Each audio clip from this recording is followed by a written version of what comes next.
Get out of London, people. Adam Curry, John C. Dvorak. It's Sunday, December 20th, 2020. This is your award-winning Gimmo Nation Media Assassination episode 1305. This is No Agenda. Canceling Father Christmas and broadcasting live from Opportunity Zone 33 here in the frontier of Austin, Texas, capital of the Drone Star State. In the morning, everybody, I'm Adam Curry. And from northern Silicon Valley, where they've decided to call everything a pod, I'm John C. Dvorak. It's Craig Palin Buzzkill in the morning. No, this will not stand. Please. Yeah, this you're is being swept under. You're on the wrong side of history, my man. I am on the wrong side of history, and the more I bitch about it, the more people throw it in my face. And just say, hey, how was your pod? You're reminding me of the RIAA when they started complaining about MP3s. Yeah, exactly. These are bad. Don't use them. It's horrible for the music industry. Every kid in the world went, what? That sounds like something. I didn't know good. what they were before that. Hey, do you remember when MP3 first came out? And we, of course, were probably already boomerish when that happened. This was around 90. I mean, when it really became popular, I would say just the end of the 90s when the first MP3 players came out. I first discovered them when they first became popular because I had a friend who was doing my web work. Mm-hmm. Your wet work? Web. Web work. And he was a DJ. Uh-huh. And all the DJs were into because they needed the tracks. Music. They needed the tracks, yeah. And so he turned me on to the whole thing. It would at the time, I think it was around 94. It was a phenomenon only amongst certain college kids. Right, the ones who had Pipe and had Napster. No, this is pre-Napster. Okay, but not much before Napster, because Napster came along around 99, yeah. Napster was late. I mean, this was early, but nobody knew anything about it. It was just an underground thing until the RIAA came out and bitched about some little device that one of the companies brought out. Right. Oh, there was the Rio, probably. It might have been the Rio. Yeah. Well, my point was going to be, do you recall how you and I certainly would listen to an MP3 and go, how can you listen to this crap? It's horribly compressed. It doesn't sound good at all. You remember that? You know, I always downloaded 192s or higher, so they sounded pretty decent. Yeah. And I wasn't of the ilk that bitched and moaned and complained. There were people, if you want to take it to that extreme, there were people who said the same thing about CDs. There were people who said it was too good and that you needed that vinyl compression that comes naturally. That was another group, but there were people that was the group I was in. I was in that group. There was a large group of people that said the original CDs did not have the tonal components that they were looking for, and it turned out that there was actually some truth to that.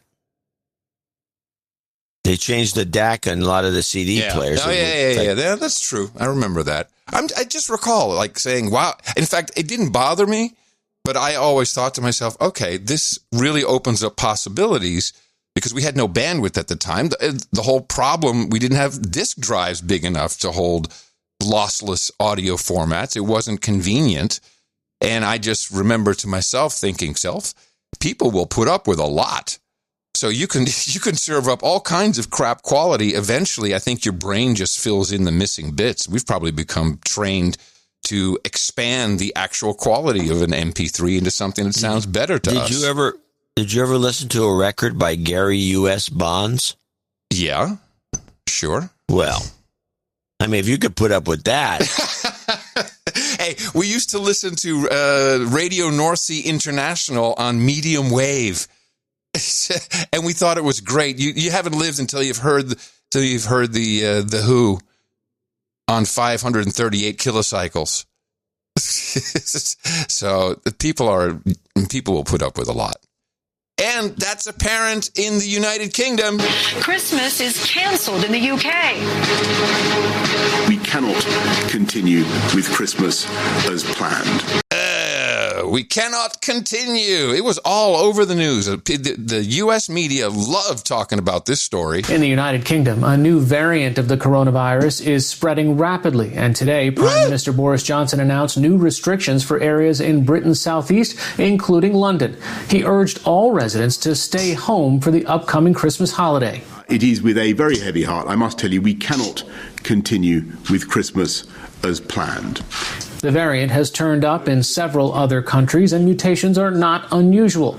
British officials say this variant does not appear to be deadlier, but it does spread more rapidly. Man, I'm going to call some major Bullshit on this. This makes no sense. This new variant, we touched on it briefly on Thursday. But come on, there's been talk of different strains for months. It's never an issue. Nothing's happening. Nothing to see here. Don't look at it. Now we got to cancel Christmas. Oh, yeah, because of this strain. Man, and they brought this out at 5 o'clock in the afternoon with the deadline by midnight. People went crazy trying to get up north anywhere out of the central east part of the country to just avoid being locked in your home. Get out of London, people. And here's the crazy thing. The Netherlands just announced, I'm sure other EU member states will follow, they're stopping all flights from and to the United Kingdom. Now, besides this being one of the last economic hopeful little jaunts they could keep open and regular, because all the UK companies have EU headquarters in Amsterdam. And of course, you know, when there's intellectual property rights involved, there's no taxation in the Netherlands. So that's why there's a lot of travel back and forth. No, that had to stop. Just shut it down for 5 weeks. However, you can still take the ferry. How does that work? So No, this ferry's better because you get to be in close quarters with more people who are for puking, a longer time. Who are throwing up around you. Yeah, that doesn't seem like that would, like anything contagious could fly around. So I was thinking, what is going on? And then it hit me. It's very possible that this is to cover up for the Brexit deadline, which clearly is going to be missed.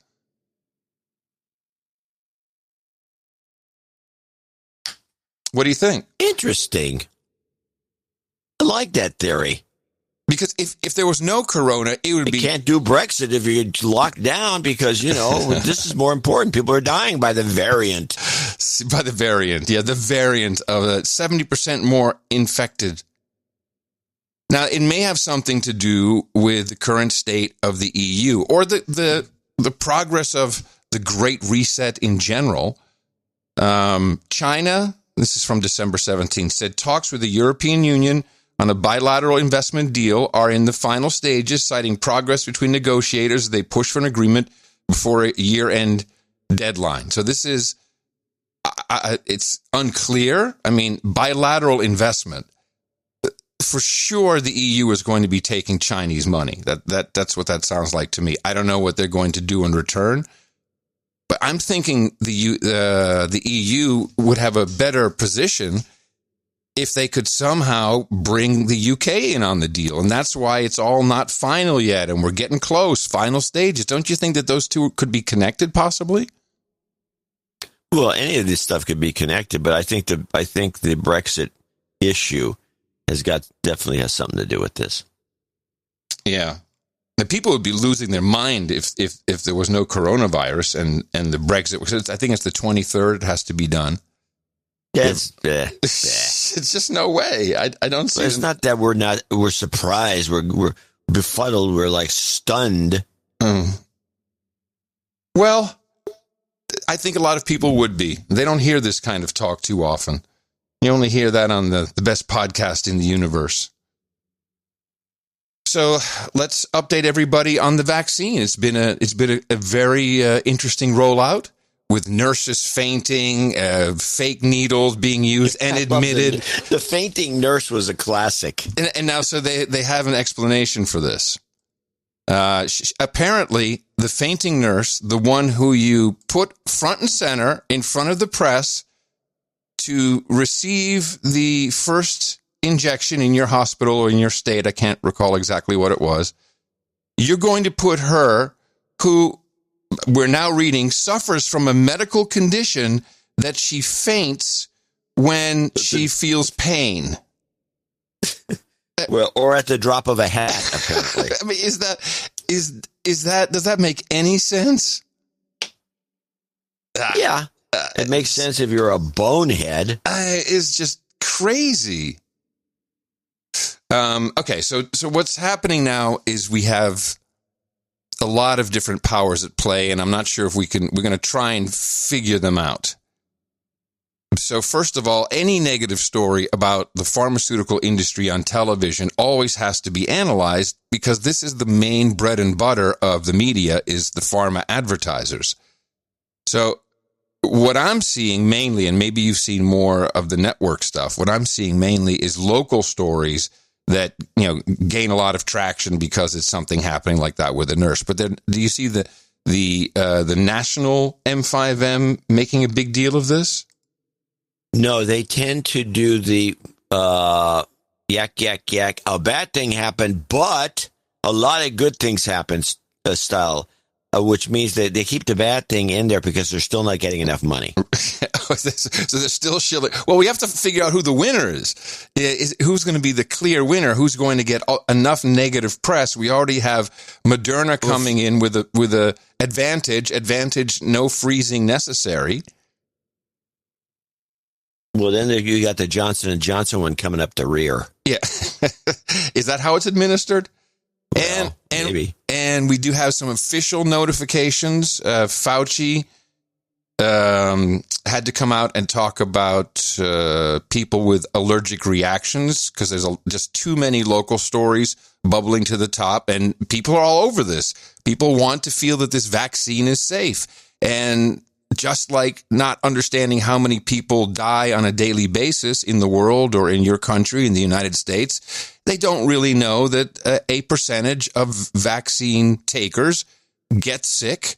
Some die. Bad stuff happens. But now everybody expects a 100% science-based thing that works and doesn't kill you, and it's going to be groovy. Well, of course they did. But and even with the knowledge, we'd even heard from several producers that I think it's the propylene glycol that is in the vaccine, that people can have a severe reaction to that. And so Fauci had to come out with some new messaging. If you have a history of a severe allergic reaction, you should either not take this vaccine, or if you do take it in the context of a place where if you do develop an allergic reaction, it could be readily and effectively treated. Well, this also comes after 2 medical workers in Alaska suffered reactions to the same vaccine. One of them had a serious allergic reaction. Now, that's why the FDA is revising its allergic reaction guidelines to essentially do exactly what Dr. Fauci said. If you get this vaccine, if you're either concerned about an allergic reaction or you have had one in the past, they want to make sure that you're close enough to emergency treatment centers just in case. I didn't quite understand the tag on that report. Is she saying if you suffer from allergic reactions, you should follow the new guidance and probably not get it? Or she's saying make sure you get it in a hospital so when you get an anaphylactic shock, they can EpiPen you? I didn't quite understand, because this is a great way out. This is a great way out of this thing. I have an exemption. I'm allergic. Then go to a hospital where they have an EpiPen at the ready. This is exactly what I think they're doing. And even in Scandinavia, they've kind of figured out that even if you get the vaccine, life really isn't going back to normal. They haven't yet been able to show whether it prevents infection. So even if somebody gets vaccinated, they may have an asymptomatic infection.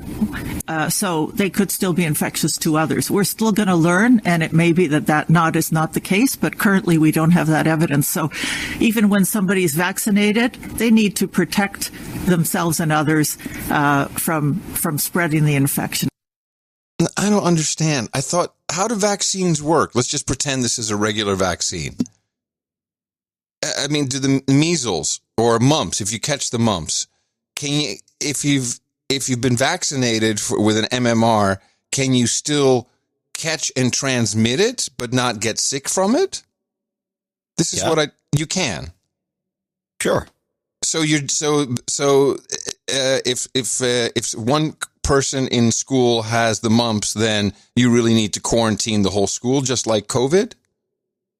No, you make the kids stay home. No, I know, but like in all diseases, including COVID, that's the way it should be done. Right. Okay, that's my point. Thank you. It makes no sense what they're doing. No, none of it makes any sense. The idea of quarantining healthy people is stupid. Everybody, comments on this. It's like some grand experiment. I don't know who's behind it, but it seems like the Chinese are. Oh, wait, you caught me off guard. Daryl finally, Fletcher did some stuff for us. Here we go. Chiners! Now we have that I don't know why his voice is just funny. And we have this one. China! I can't help it. I think Chiners is funnier. Chiners! I'm sticking with that one. Yeah, they're both good, but the first one is funnier. It is funny. All right, yeah, the Chiners. Okay, so now we move to communication that is ramping up because it's Christmas time. We got kids who are very confused, and Herr Dr. Fauci decides to go speak to the children on Sesame Street, and he does this somehow with CNN, and I don't know if it was just a patch in or if they just edited this stuff in. The whole thing is bizarre. What is this man doing talking to children? But here we go with the first segment. Will the vaccine be safe and available for kids? When do you think a kid my age will be able to take the vaccine? Well, what about that, Dr. Fauci? Kids and the vaccine? Well, it's been an important tradition to preserve the safety of children. We're very concerned that we want to make sure we emphasize the safety of vaccines. So when you get a new vaccine, you generally want to show the safety and the efficacy in an adult population. Once you do, then you start doing trials, maybe a couple of months later in the children, so that you can quickly as possible get them the vaccine. So the reason why you're not hearing about our vaccinating children right now is because we want to wait a month or two. We're looking at in January, we're going to start some trials in children. We'll start with children who... He says it almost with evil glee. I don't know. Maybe I'm just hearing it into his voice, but we're going to start some trials with children. We're looking at in January, we're going to start some trials in children. We'll start with children who are a bit older and work our way down. Yeah. So that hopefully within a few months, we'll be able to tell children what I know we'll be able to say. The vaccine is safe and effective in you, and we're anxious to get you vaccinated. So just hang in there, a couple of more months, and we'll be in good shape. I don't think any kid watching that feels good about what he just said. So Sanjay Gupta to the rescue. What does every child want to know? When it comes to a vaccine, the kids only want to know one thing. Will it hurt? That's all you want to know. How did Santa get the vaccine? And is it safe for him to go in the house? Will Santa still be able to visit me in coronavirus season? What if he can't go to anyone's house or near his... No, so I'm playing the wrong one, damn it. Sanjay, you actually got that the was first... a good clip. No, that's my final clip. That's my kicker, and I'm giving it away. Oh, you blew your act. No, I'm editing that. I'm editing that part out. I set this up so well. Damn it. All right, back to Sanjay Gupta. Does it hurt? Sanjay, you actually got the first of your two vaccines. It's a 2-dose vaccine. Is that an Elmo Band-Aid that you're wearing? Yes, it is. I love it. It's an Elmo Band-Aid, and I have my little Elmo doll even because, sometimes you need just a little bit of help to get through these things. But, it's just as Dr. Fauci said, I honestly speaking, it really didn't hurt a bit. In fact, when I was getting the shot, I didn't actually even realize that the shot was already completed. I was sort of waiting for it, and then they said, you're already done.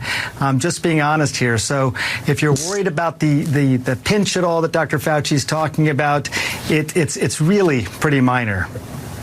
Just being honest here. Unlike everything else you talk about. All right. Yeah, I already gave it away, but let's give Fauci one more try to talk to the kid, see if he's got some humanity in him. How did Santa get the vaccine? And is it safe for him to go in the house? Will Santa still be able to visit me in coronavirus season? What if he can't go to anyone's house or near his reindeer? Well, I have to say I took care of that for you because I was worried that you'd all be upset. So what I did a little while ago, I took a trip up there to the North Pole. I went there and I vaccinated Santa Claus myself. I measured his level of immunity and he is good to go. He can come down the chimney. He can leave the presents. He can leave and you have nothing to worry about. Santa Claus is good to go. Hold on a second. Yes. Did he not vaccinate Mrs. Claus? She doesn't count. He's a misogynist old prick, that guy. Get the corona if this is true. From the elves. Nothing about the elves in the elves? workshop. They need a shot? Yeah, they have 2. Everyone gets 2 shots. Hell yeah. Is he going to go back and give him the second shot later? He doesn't explain any of this very well. How about the reindeer? Well, they're not, since they're not minks, they're not going to get it. They're lockdown exempt. Santa Claus is good to go. I thought a possible end of show ISO, maybe. I like that one. Yeah.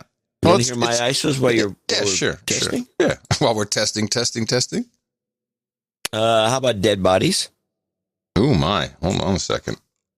Oh, how could I have missed dead bodies? Oh, there it is. Dead bodies. We expect to have more dead bodies. Ooh. I mean, it's not quite as uplifting as Santa Claus is good to go. It's never been a criteria. What else you got? Doses. Where are our doses? Is that Whitmer? Yeah. Is she already bitching about that? Do you have a full clip of her bitching? She doesn't have her doses? I don't have a full clip of just her. What do you got? How about his one? Go under. Oh, hold on. Go under. Oh, you have more ISOs. We will go under. No. It's too muffled. How about Irishness? Man, you came packed. I've been suppressing my Irishness for a long time. I don't think anything cuts it makes this Santa's good to go.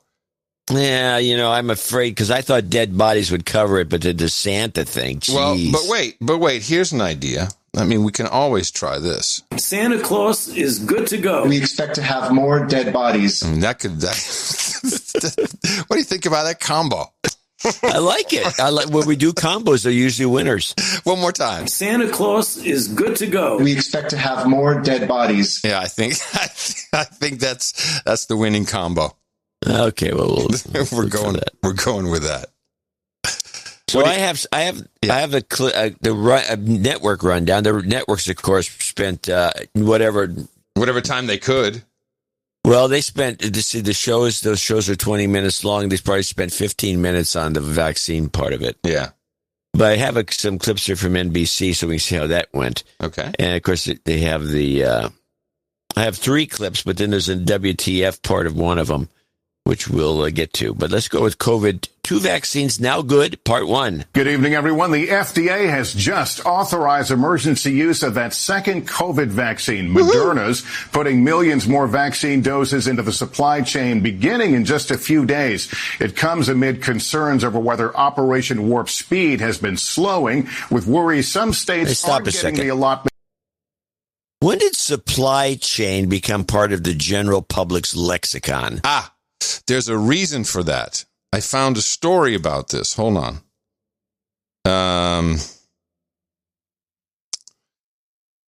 This is why. We'll probably get to it later, but so just remind me. The CISA, the Center for, that new thing Trump put in place, the Cybersecurity Infrastructure Security Agency, updates, alert, and releases supplemental guidance on emergency directive for SolarWinds Orion compromise. And in there, they speak specifically, currently investigating initial access vectors in addition to those attributed to the SolarWinds Orion supply chain compromise. So you have a supply chain, which means it's a connected to China, to manufacturing. So it's somehow supply chain is coming into the, as you said, the lexicon. It does. It means China. Yeah. Supply chain equals China. Okay, go. With worries some states aren't getting the allotments they were counting on. The administration tonight projecting confidence in its distribution plans and the vaccines themselves. Tom Costello has late details. Today, a dramatic move from the Trump administration to boost public confidence in a COVID vaccine.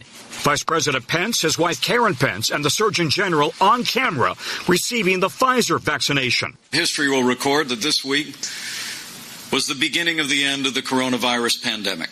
President-elect and Dr. Biden should receive their vaccinations next week. Since President Trump recently recovered from COVID, the White House says he will get the shot when his medical team recommends it. But tonight, at least 27 states are expressing frustration, claiming the administration is cutting their promised Pfizer vaccine allotments for next week by up to 40%. Where are our doses?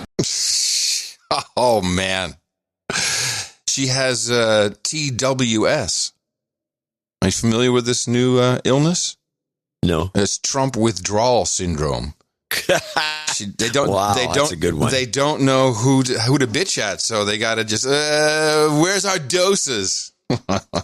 You know, did you get the stories locally? Because they didn't cover it on the networks, but all the local stations covered it.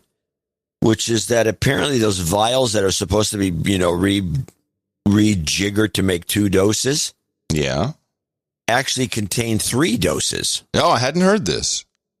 I'm sorry I don't have any clips of it, but they made a big fuss about it. And so they're telling them, well, 3, there's enough in there. You could make 3 doses if you wanted to. And we kind of, and they're fine. They're fine. You can make 3. Hold on a second. So what's in there is intended to be 2 doses, but they can squeeze 3 out of it? Is that the idea? Because I know they have to dilute it. I can't. There's 2 things that aren't not answered completely to my satisfaction. One, is it just because they overfilled to be on the safe side? Better safe than sorry. Which is what I think it is. I think they just did a. But what happened to science? What happened to science? Exactly. Well, this is what I'm going to get to. It's like, what is this all about? I thought you guys were science. And meanwhile, you're just throwing in a random amount of goo into these vials. You mix it when you get it. Mix it 2 to 3 cans of water to 1 can of orange juice. I mean, come on. We topped it off for you, boys. No worries. In case you spill some. Yeah. In case of spillage. Can you imagine? You have to, on TV, all you see is white laboratories and complete, hazmat suits in the lab working away. Meanwhile, hey, here's some extra. There's some extra. We got some over here, and you got some guy with the DTs. He's shaking like a son of a bitch. His stuff's splashing all over. So hold on a second. I think we have exclusive audio from inside the lab. Oh my gosh! Can you see that juice? There it is. Yeah, there you go. Filled with it. So okay, well let's go on to clip 2 of this particular presentation. This is a good report. I'm angry because this virus is raging on in this country. We're certainly frustrated that we won't be receiving the amount that we expected in the first wave. At first, the Trump administration suggested Pfizer shipments were delayed. But Pfizer responded, no shipments containing the vaccine are on hold or delayed. We have millions more doses sitting in our warehouse, but as of now, we have not received any shipment instructions for additional doses. The government insists it's shipping what's available. We'll work to clear up any misunderstanding they've got, but it's really just a miscommunication between the governors and us. Health experts say this is no time for miscommunication. We should not have doses sitting around waiting for instructions. More than 200,000 Americans are getting infected every day. 4,000 Americans are dying every day. We've got to get these vaccines out. 1, 2, 3. This week, nearly 3 million Pfizer doses shipped. Another 2 million should ship next week. Plus 5.9 million doses of the new Moderna vaccine, more than doubling the vaccine doses available. We likely will see shots in the arm around by the very early part of next week. I would hope Monday or Tuesday. Also tonight, a third person in Alaska has suffered a serious allergic reaction to the Pfizer vaccine, treated in the ER and released, as millions report no serious side effects. Lester? Oh, there's your toss away. Oh, just millions say no side effects. Really? Did they do a poll of millions of people? And they got all those people saying no such poll. No, of course. There was something in that clip that I have a tie-in clip for. I wasn't quite sure what it was about, but I liked it because it was kind of a rare apology from a government official. There was some communication problems between the federal government and the states, and this, I think, might be where supply chain comes from as well. And General Perna, who is in charge of Operation Warp Speed. And can we say, is this General Perna retarded? Is that what RET means behind his name? I'm not sure. Why do you ask? Have you ever listened to, I am General Perna? Oh, no. We are going to get the vaccines out as fast as we can. This guy would not be good in a combat situation, I can assure you. Well, he would if all the guys got killed. Come on, men. Let's move out. If all of his boys went down in combat, he would probably sound like this. Now, this week, many have heard concerns about allegations of vaccine doses being cut.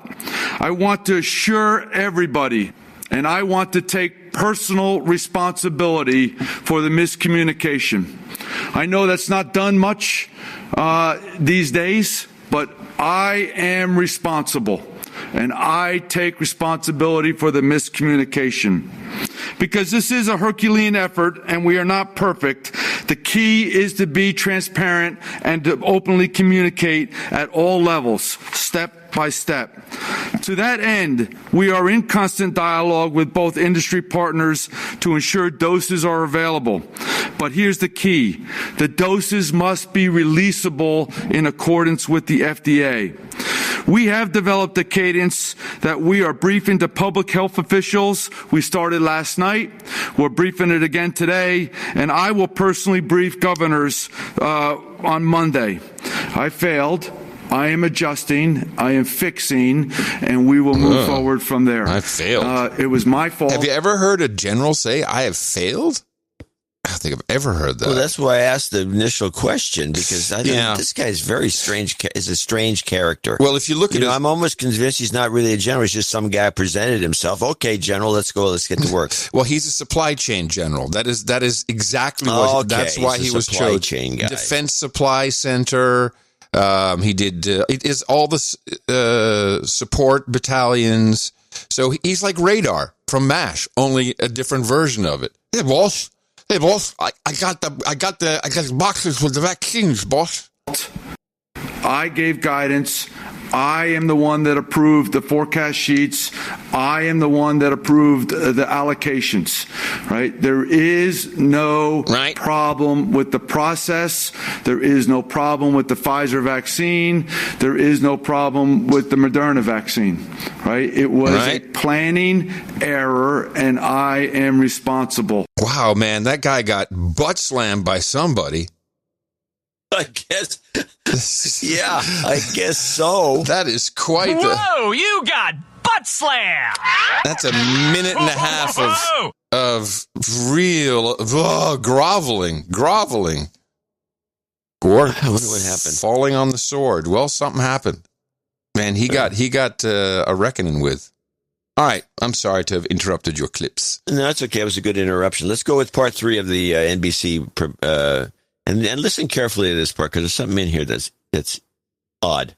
All right, Tom, thank you. And while it'll be months before most people are vaccinated, the here and now of this pandemic continues to close in on us. Another daily record for infections and no available ICU beds in the densest part of California. That means, listen to this, it means more than 27 million people don't have access to an ICU bed if needed. And now the rush for Christmas testing is on. Miguel Almaguer has more. Hey, it's Lori. So we're getting a confirmed COVID case. This is what it looks like when hospitals reach a breaking point. Get that mask up for me, okay? Tonight, Central California joining the southern end of the state in crisis. No open ICU beds for a region home to more than 27 million people. Wait a minute. I heard two different numbers there, I think. No. Okay. You heard the same number. Okay. But I was listening to this, and I want to play this clip. This is the part I'm focusing in on. This is the 2 vaccines WTF clip. This is a 6-second the thing that got my attention. That means, listen to this, it means more than 27 million people don't have access to an ICU bed if needed. Now, wow. So we've taken it to the next level from the idea or the percentage is up. It's up 500%. Oh, that's the same. It's just another version of the. You reversed it. Yeah, 1 million people said they had no problems with the vaccine. So they're reversing everything. This is we're in the instead of saying. Oh my God, go ahead. So instead of saying that, there's X number of beds available or not available, you say you take the entire population of 27 million that live in Southern California, and you make the claim that none of these 27 million people will have even one ICU bed. Wow. That's incredible. I was taken aback. So there's two things we've noticed so far, and we're only 36 minutes into this episode. The first thing was, instead of saying a couple people had allergic reactions, say over 1.5 million people have had no allergic reactions. And this reminds me of a documentary I was doing once, I think in Nevada. I don't remember where it was, but I remember it was a motel, and I was with the crew, and we're staying at the motel, and I remember seeing signs at the front of the motel, no train noise at all. When you see that sign, then there's going to be train noise. And now we have this reverse of 27 million people will not be able to get an ICU bed. This is reverse speech. Tenet is real. It's unbelievable to me. Because the media could take the same kind of logic and downplay this entire COVID problem if they use that same trick the other way about COVID itself. Yeah. In other words, we don't have 250,000 dead or 260. Let's say 250,000 dead. We have over 300 million people that aren't dead. Oh, man. Good news, people. Over 350 million Americans have survived COVID. They're not dead. They could do that, but they won't. They do just the opposite. We need to be doing this kind of stuff. Yeah, that's what we should be doing. 1,400,970 people have not donated for this show. How does that sound? Yes, exactly. That's it. I kind of like it. That's a good way to go. Darling, we do that anyway. But, darling, I have been nice to you for 6 years. I think it works for everything. Yeah. We have stumbled upon something. This is a very good trick. That I'm going to give you a clip of the day for that, because that with the analysis that went with it. Clip of the day. Thank you. That was well deserved. Now, I had a California lockdown clip, but it had different numbers, which is why I was kind of focused on that. Oh, that's what you were thinking. Yeah, that's what happened. Start with you. Well, that was just those numbers. 27 million is just Southern California and the Central Valley. Yeah, listen to this clip. Start with you in California, because these restrictions are some of the toughest in the nation because of this surge, and it looks like they're going to last through the holiday season. What can you tell us about how things are on the ground where you are? Casey, it is definitely a very grim moment, but also one full of determination. 33 million Californians are now under some sort of stay-at-home order. 33 million. It's popping up everywhere again. Yeah. Is it 30? There's 33,000 floating around, too. It's more than 33 million people in California, isn't it? thought it was closer to 40. I don't know what the number is. I could look it up. Mm-hmm. It might be 40. Yeah. Anyway, continue. You were doing clips. I was going to look it up, but I'm not going to look it up just out of the blue. Okay. I got a couple other COVID things. Yeah, sure. I believe. Well, I'm gonna throw one in here just to remind everybody. We have the World Health Organization, Dr. Nabarro, and he's been reiterating, and he's been interviewed about it, that they don't think lockdown should happen at all. This is everyone taking it upon himself. They are actually thwarting the advice of their leaders at the World Health Organization. It's baffling. To say it again, we in the World Health Organization do not advocate lockdowns as a primary means of control of this virus. We may well have a doubling of world poverty by next year. We may well have at least a doubling of child malnutrition because children are not getting meals at school and their parents in poor families are not able to afford it. This is a terrible, ghastly global catastrophe, actually.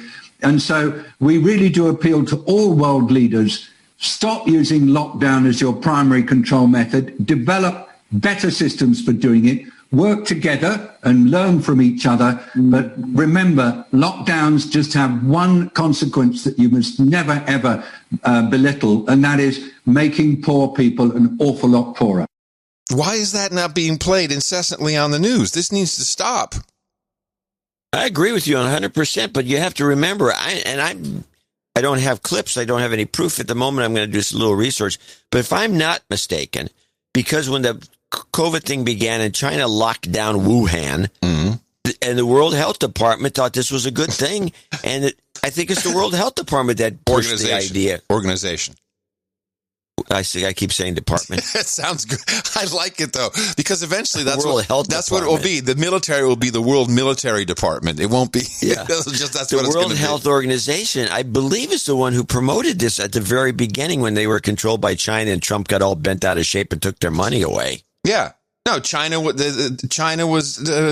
welding people in their homes. Remember, they were welding the door shut. China! Shoot at them.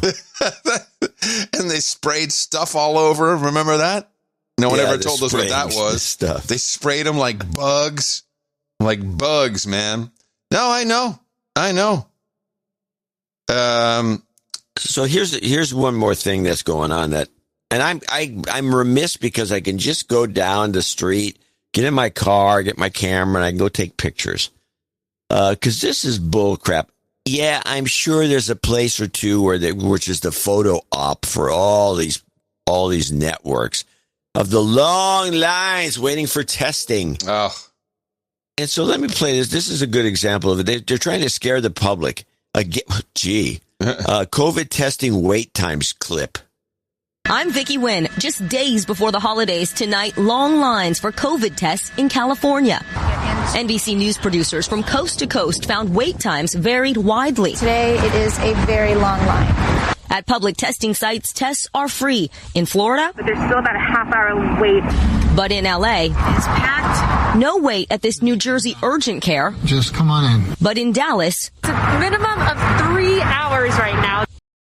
Yeah, well, it varies. I mean, this is what I think everyone has found. Everyone who I've spoken to had to have a test, whether it's Tiffany in or Christina had to get a COVID test in Rotterdam, and my sister-in-law Tony had to get one. And some places are completely packed, and then you find out that 5 minutes away around the corner there's nothing. I'm not sure how that happens, but people seem to congregate. I think it's what you and I have discussed. People see a line and go, oh, okay, that's probably the testing line. I've seen it off this TV. Is a fact. I'm going to get in the testing line.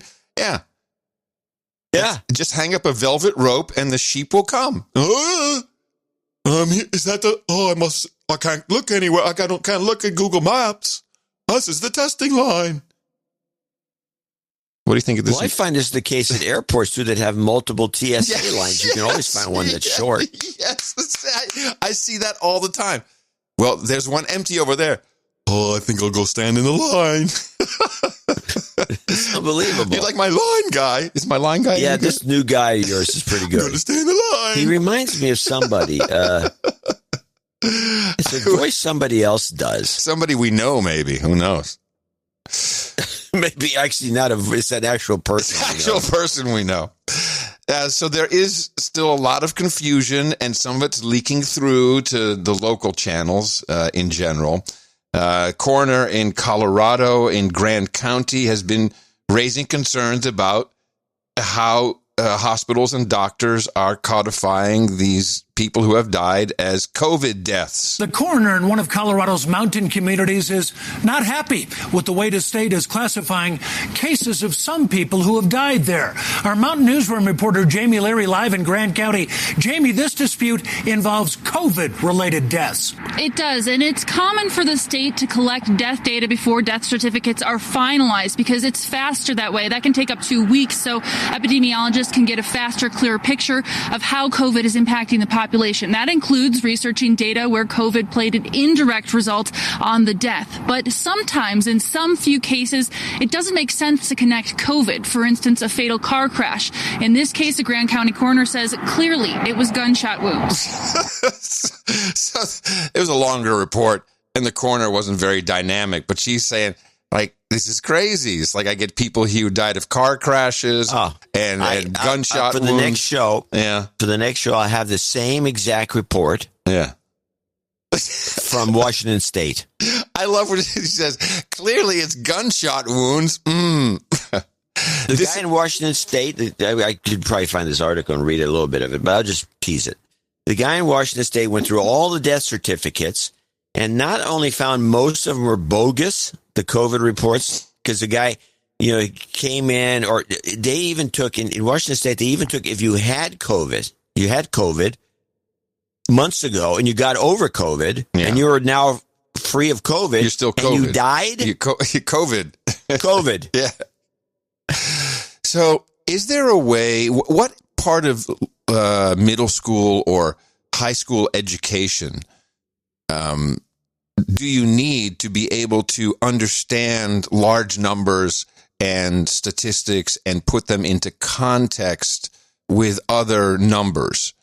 Nowadays? Yeah. They don't teach it. Well, what should we bring back? I'm looking for a solution because this statistics would be good. That's an actual class, statistics? Well, it is in college, and I think in junior college, so it could be in high school. Why not? I mean, this is a deficit. It would be a great class for kids to learn so they can understand numbers. Does this fit in STEM? Because STEM is sucking. STEM is not doing a good job if this is the kind of people we're pushing out. STEM is bullcrap. It's like girls who code. That's made a difference. All right, more numbers in British Columbia. They just tell it straight to your face. They don't lie about it, and you're just supposed to sit there and go, "Oh my God, it's so horrible." The most tragic days we have had yet, where we've had an additional 28 people die from COVID-19, bringing the total number of people who've died in British Columbia to 587. And all but 2 of these people are elders and seniors who were in long-term care homes in various places across BC. Yeah. All but 2. Yeah, all but 2.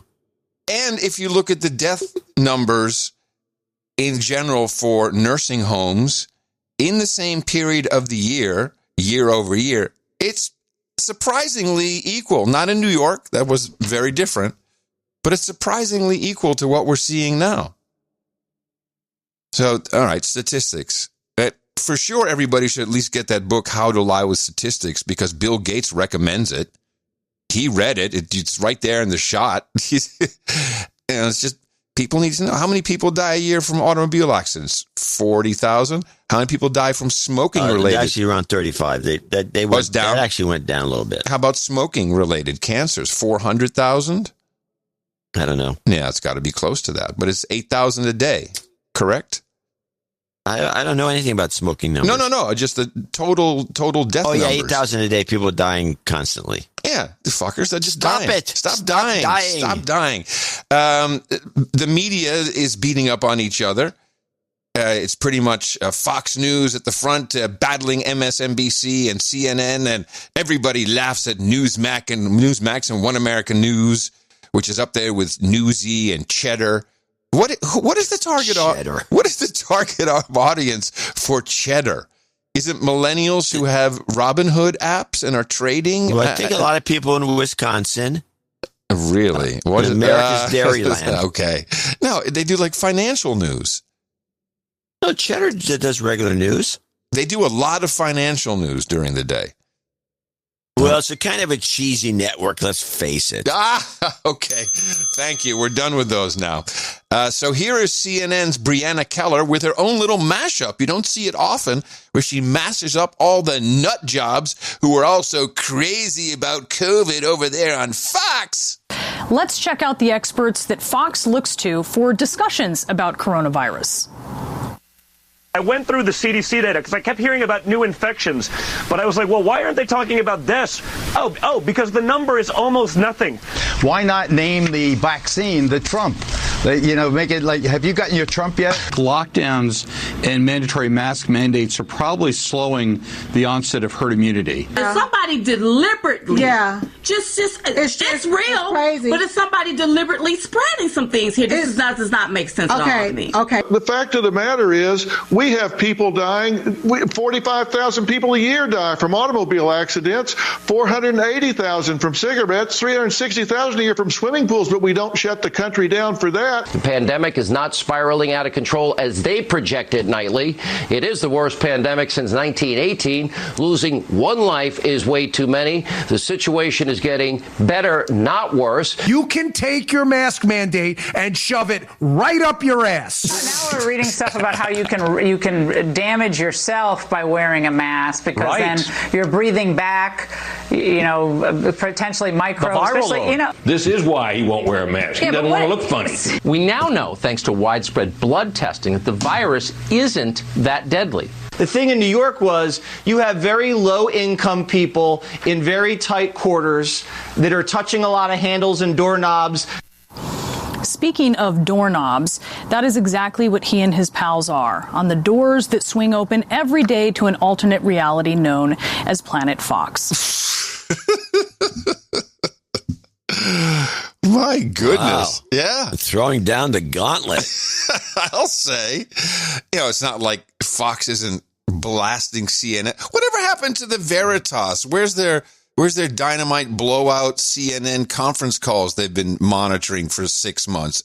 I've only seen one or two little bits like, oh, gee, they're manipulating the news. And while we're on it, that wasn't actually that bad. Where's the Thanksgiving surge? Where's all the dead bodies from the Thanksgiving surge? What happened to that? They talked it up. Yeah, it's gone They're now. still talking about it. That's what's the reason all the cases got so high. Only in California. I'm going to just say it again. California's been locked down more than any other. I think pretty much more than any other state. It's been mask mandated more than any other state. Right now, they've closed San Francisco, and if you come from out of the San Francisco Bay Area into San Francisco, you have to quarantine for 14 days, or they will jail you. Wow. So we have all these things in place, but yet our numbers are the highest. How does that work? What do you think is going on? It's bullcrap is what's going on. I know it's bullcrap, but why? We don't have that. Our governor has said, well, I'm not shutting down the state. Your governor's a Republican. Our governor's a Democrat who's now they're thinking about, in fact, they're going out of their way, and I may attach a copy of this petition to the next newsletter, or I just post it on Substack. Social. Oh, there you they're go. trying to recall him now. Yeah, we've been following that. I hear a lot of people are very excited about that. Well, we've done it before in California. We recalled Gray Davis, and largely for less damage than Newsom's done. Gray Davis was responsible for putting not only putting up with it, but convincing us that the rolling blackouts created by Enron, I might add. Yes, smartest guys in the room. Go watch that documentary if you want to hear the recordings of them doing it. Anyway, the Enron people created these rolling blackouts and convinced the dumb Californians that, this is the way it's going to have to be for the rest of our lives because there's so much pressure on the grid that we can't keep the power on anymore. There's too many people. And so Gray Davis bought into this, and he was telling everyone, this is just the way it's going to be. This is the way it's going to be. Rolling blackouts, it's just the way it's going to be. And so they recalled him and kicked him out. Newsom's up for the same thing. Yeah. Is it a long process or does it go pretty fast? Actually, no, it's very quick, actually, once they get the number of signatures. Now, the thing about Newsom is Newsom and I follow each other on the Twitters. Well, of course you do. Aren't you a Rhodes Scholar as well? No, I don't. I've never been in the highway department. So, oh, wow, you're filled with it today, aren't you? I've got him. I got a million of them. Prevagen people. So I pointed out to him that, when he started allowing these PG&E blackouts for the fire, because PG&E can't keep them. Right. And they started doing blackouts in the all through California because of the fires. The fire danger. Got to cut the power. I said, this got Gray Davis in trouble. I think he's very worried. He's apparently worried sick that he's going to get kicked out. It's pretty humiliating. There goes his presidency. Yeah. Well, just speaking of power outages, how about this? Watch this transition. China is in trouble with their power. Well, the fun China seems to be having banning Australian exports or applying those ridiculously high tariffs on our produce looks like it's biting them where it hurts. While 70 coal ships carrying about $1 billion worth of Australia's high-grade coal sit anchored off the Chinese coast, guess what has happened to their power supply? Massive electricity shortages are worsening by the day in China, forcing tens of millions of residents in large cities to ration heat. In the industrial hub of Zhejiang, the 57 million residents there have been told not to use heating during this very cold winter until the temperature falls below 3 degrees Celsius. How's that for internal torture? Some of the 67 million people in Hunan have been forced to climb 20 flights of stairs to get to their apartments because the lifts don't work. So no lifts for the elderly. China has brought this upon itself. We supply almost 60% of China's thermal coal imports for power stations. It's all well and good to close their border to our coal and watch our industries bleed and have some fun. But what a foolish own goal this has turned out to be. You can't show your population how mature and developed you've become by freezing some of them to death, which will be the outcome of their ban on our thermal coal. China! Yeah, I didn't... most of the housing in China, if you go there and in any of the big cities, it's all these skinny vertical buildings. They're all 20 stories high at least. Yeah. And there's tons of them. There's thousands and thousands and thousands of them. If you can't take an elevator to those upper floors or even to the 10th floor for that matter, this is not a good situation for the public. Well, one way of killing off the old folks, I guess. Yeah, well, good on Australia. Whatever they're doing, I'm all for them. See, this story's not being covered at all. No. And Fox, and that's, that is, I'm pretty sure that was Sky News in Australia. That's a Murdoch property. They've chosen the anti-China stance. That's what Tucker Carlson is doing. You can see it. All he's doing is bring it all around to China. He's not talking about much else.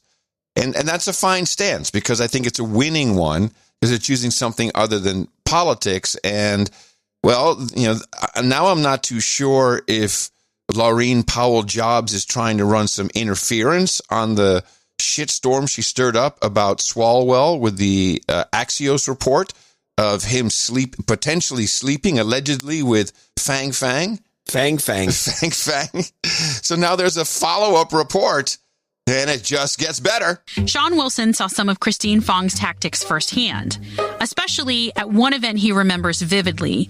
Notice the music. The music is already meant to put you in a mood of, this is just a throwaway story. Doom, deep, doom, deep. You expect the Mac versus PC guy to come out, doom, deep, doom, deep. So how do you feel about the story already? Sean Wilson saw some of Christine Fong's tactics firsthand, especially at one event he remembers vividly, a soiree for the local Democratic Party. I think this was probably perhaps the third or fourth interaction in which I've had with her, and she just seemed to gravitate to people. The interactions that she had with my boss, Scott Haggerty, it was a little awkward. We're all sitting around the table, and when she was done chatting at one table, she came directly to our table and sat really, really close, like whispered a few times in his ear. And after, when we talked, he had spoken to me about the conversation, and like she was wondering if there's a way she can help out or if she can do something for us, like in the office, or she was trying to finagle her way into like our circle and try to do something. And what did your boss Scott say about the meeting? Yeah, I don't know. He said she had bad breath.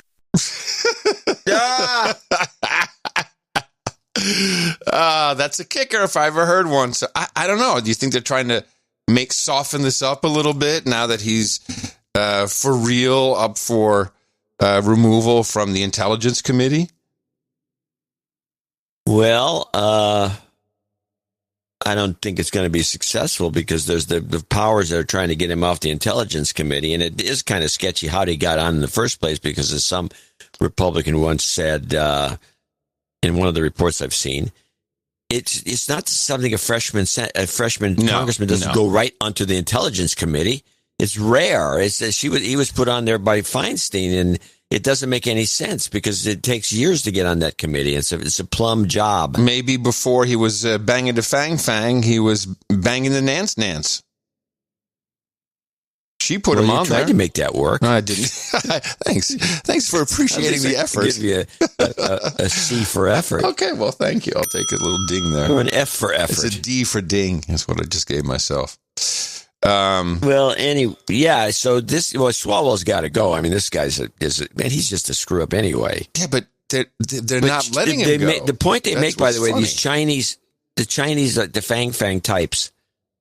Yeah, they took him out. They apparently take you right from the bottom. He was put into city government, regional government. Yeah, they find some dummy. You have to be a dupe or a real sucker to fall for this, because you get some. Why is the Chinese government helping me become city council member? I don't know. What's that line over there? What's that line over there? I'll go stand with all those people.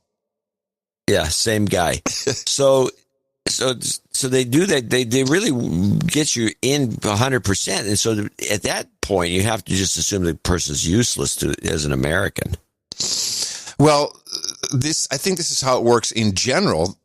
So Swalwell came up by, through the ranks, and he got helped and he had attention, etc. Who knows where a Fang comes from? Maybe Pelosi sent her in herself. I don't know. But Chuck Schumer, his fair-haired boy was Anthony Weiner, councilman, shacked up with Jon Stewart in Hoboken. But that's just different people. That's a lot different than a guy by the Chinese. No, I'm saying different people got to him at the bottom, but it's still getting to these people at the bottom. Yeah, perverts. Yes. The pervert league. CCP stands for something in that world, I'm sure. Okay, so I think that Chinese communist perverts. We'll bring this back around to China. I'd just like to give you it is a multi-minute report from CNN, but it covers everything we would potentially need to cover regarding the president's potential bid to usurp the crowning of Beau Biden as the president and kingmaker of the United States. So we can discuss after, or if you want, we can interrupt during the report, but everything is in here. We are learning of a heated Oval Office meeting Friday where Trump allies floated ideas of ways to overturn the election. I want to go straight to CNN's Jeremy Diamond. Jeremy, just when we thought we couldn't hear anything crazier, what are we learning about this meeting? What are we learning? Just so you know, it's crazy. It's just crazy. That lead-in by itself has set you up. Well, it's very clear that as President Trump continues to refuse to accept that he lost this presidential election to President-elect Joe Biden, the president is also still consulting aides and allies for more ways that he could possibly move to continue to contest this election, or at least undermine the legitimacy of Joe Biden's election as the 46th president of the United States. We're told that on Friday, the president met with Michael Flynn, the former national security advisor, who was pardoned by the president despite having pled guilty to counts of lying to the FBI, and his attorney, Sidney Powell, who has been trafficking these deranged conspiracy theories about the 2020 election that have been roundly and thoroughly debunked. The president, nonetheless, during this meeting, apparently was talking about potentially... That's just not true, what he's saying there. Roundly and thoroughly been debunked, but okay. Naming Sidney Powell as a special counsel within the government to investigate voter fraud in the 2020 election, despite a total lack of evidence of any widespread voter fraud in this election. And I think he did it. That can be secret, right? That doesn't have to be disclosed if a special prosecutor is appointed, or does it? I have no idea. I think it doesn't have to be disclosed. I would find that peculiar. Well, the requirement is definitely that it has to be someone outside of government. I have a feeling somehow he's finagled that. I'm not sure. It's crazy, of course. That's just crazy. Everything's been debunked about that woman. To investigate voter fraud in the 2020 election, despite a total lack of evidence of any widespread voter fraud. Ooh, there we go. Total lack of evidence of any widespread voter fraud. Thanks, CNN. In this election. And he also discussed apparently this idea that Michael Flynn has brought up recently about using martial law to rerun the 2020 presidential election. I want you to listen to this crackpot idea brought up by Michael Flynn recently on I mean, you understand what happens. Like, my head whips around. What? Someone calling me crackpot ideas? Rerun the 2020 presidential election. I want you to listen to this crackpot idea brought up by Michael Flynn recently on another network, and then we'll talk about Newsmax. He could order within the swing states, if he wanted to, he could take military capabilities and he could place them in those states and basically rerun an election in each of those states. I mean, it's not unprecedented. I mean, these people out there talking about martial law, it's like it's something that we've never done. Martial law has been instituted 64 times. Now, it is not clear at all that idea is being seriously considered, but it did come up in this meeting in the Oval Office. We should also note that the military has made very clear. That's interesting how he positions that. You know, this is all based upon source, unnamed hearsay, but this did come up in the Oval Office. Something that we've never done. Martial law has been instituted 64 times. Now, it is not clear at all that idea is being seriously considered, but it did come up in this meeting in the Oval Office. We should also note that the military has made very clear that they would never be involved in any efforts as it relates to overturning the results of the election or determining who the next president will be. That is a job for the voters and for the electors who have already chosen Joe Biden as the next president of the United States. And we should also point out that many of these ideas being floated by Sidney Powell and Michael Flynn, while they were enticing to the president, they apparently drew a significant backlash from some of the president's advisors, including the White House counsel, Pat Cipollone, and the White House chief of staff, Mark Meadows. In fact, sources are telling us that the meeting devolved into a screaming match at times, one source calling it, quote, ugly, as Flynn and Powell accused the president's advisors of not pushing hard enough to overturn the results of the 2020 election. What is clear beyond is that this effort is continuing. And a source told me earlier this week that the president has even floated with some advisors staying at the White House past Inauguration Day before being talked down from that ledge. Oh, he was on the ledge. The president is engaging with some of these very dangerous and concerning ideas. The question is how far he will continue to take it. We will have to wait and see on that one. I think, amazingly enough, the guy covered it all. everything that's... It was actually a damn good report considering how lopsided it was. Yeah, but it had a lot in there, and I thought that was quite interesting. So when you get stuff like that, and I'm just going to give you... Who is that guy? I could figure it out at the beginning. I don't know. Never mind. It sounded like a Weekend guy, even. He's definitely pretty good. He's got potential. He follow orders great. So this is the general thinking, is that we're still awaiting this report, the big report. Where's the report, everybody? We don't have the report yet. Now listen to this. I think this is Martha on Fox News, and she's asking Katie McFarland, who was an assistant or deputy national security advisor in the past. And she's asked about, why is this report that by executive order had to be delivered on the 18th, 45 days after the election, about the 2020 election. This is the big 2018 executive order. It's been delayed. What is going on? What is happening? And Katie McFarland fails a little bit in the messaging, so luckily Martha picks it up for her. Remember, it's Fox. KT, I know you were listening to that conversation about election interference. I'm just curious what your thoughts are on the delay of that report tonight. How meaningful is that? Oh, that's pretty significant. What that means is there's not uniform agreement within the intelligence community about whether there was or wasn't Chinese influence and how much there was or wasn't. I think you've got to assume that at least one part of our intelligence community thinks that there was major interference, which is why there's a debate over this. Now, I suspect that when the report comes out, they always want to make these things sound like everybody agrees. Well, chances are not everybody does agree on this. And what kind of influence and what kind of interruption was it? Was it something to do with cyber attacks? Was it something to do with, the balloting? Was it something to do with influence peddling? Was it something to do with like bots and kind of stirring the pot? All of those things are a range of issues, and I'm assuming that the reason this is delayed is because there probably is something pretty explosive in there. Yeah, it feels like every day there is another story about an investigation or an infiltration by China into different parts of our lives. So, I don't think it's going to surprise anybody if we learn that there was more there than we originally saw. Yeah. So, how you doing? What are you drinking? I'm going to explain why this report hasn't come out. Wait, is that a Pabst Blue Ribbon? Oh, here we go. He's going to do it, everybody. Yeah, you know he's going to do it. Go for it.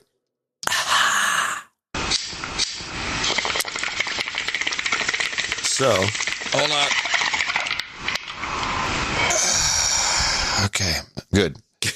So, the reason this report hasn't come out, there's a logical reason, the Occam's razor reason. Okay. It's because the guy who's the acting director of the Cybersecurity and Infrastructure Security Agency. Yeah, he got fired. Who's Brandon Wales, who took over from Chris Krebs. The new guy, yeah. He doesn't want to get fired. So he's just going to delay the report? Yep. Oh, okay. All right. Because Chris Krebs came out right after the election and said, that looks like we found nothing. Looks like there was a legitimate election. Fired on Twitter on the spot on November 17th. Yeah. Fired on Twitter by Trump. And everybody now knows, anything you're going to do this? No, we'll just put it off.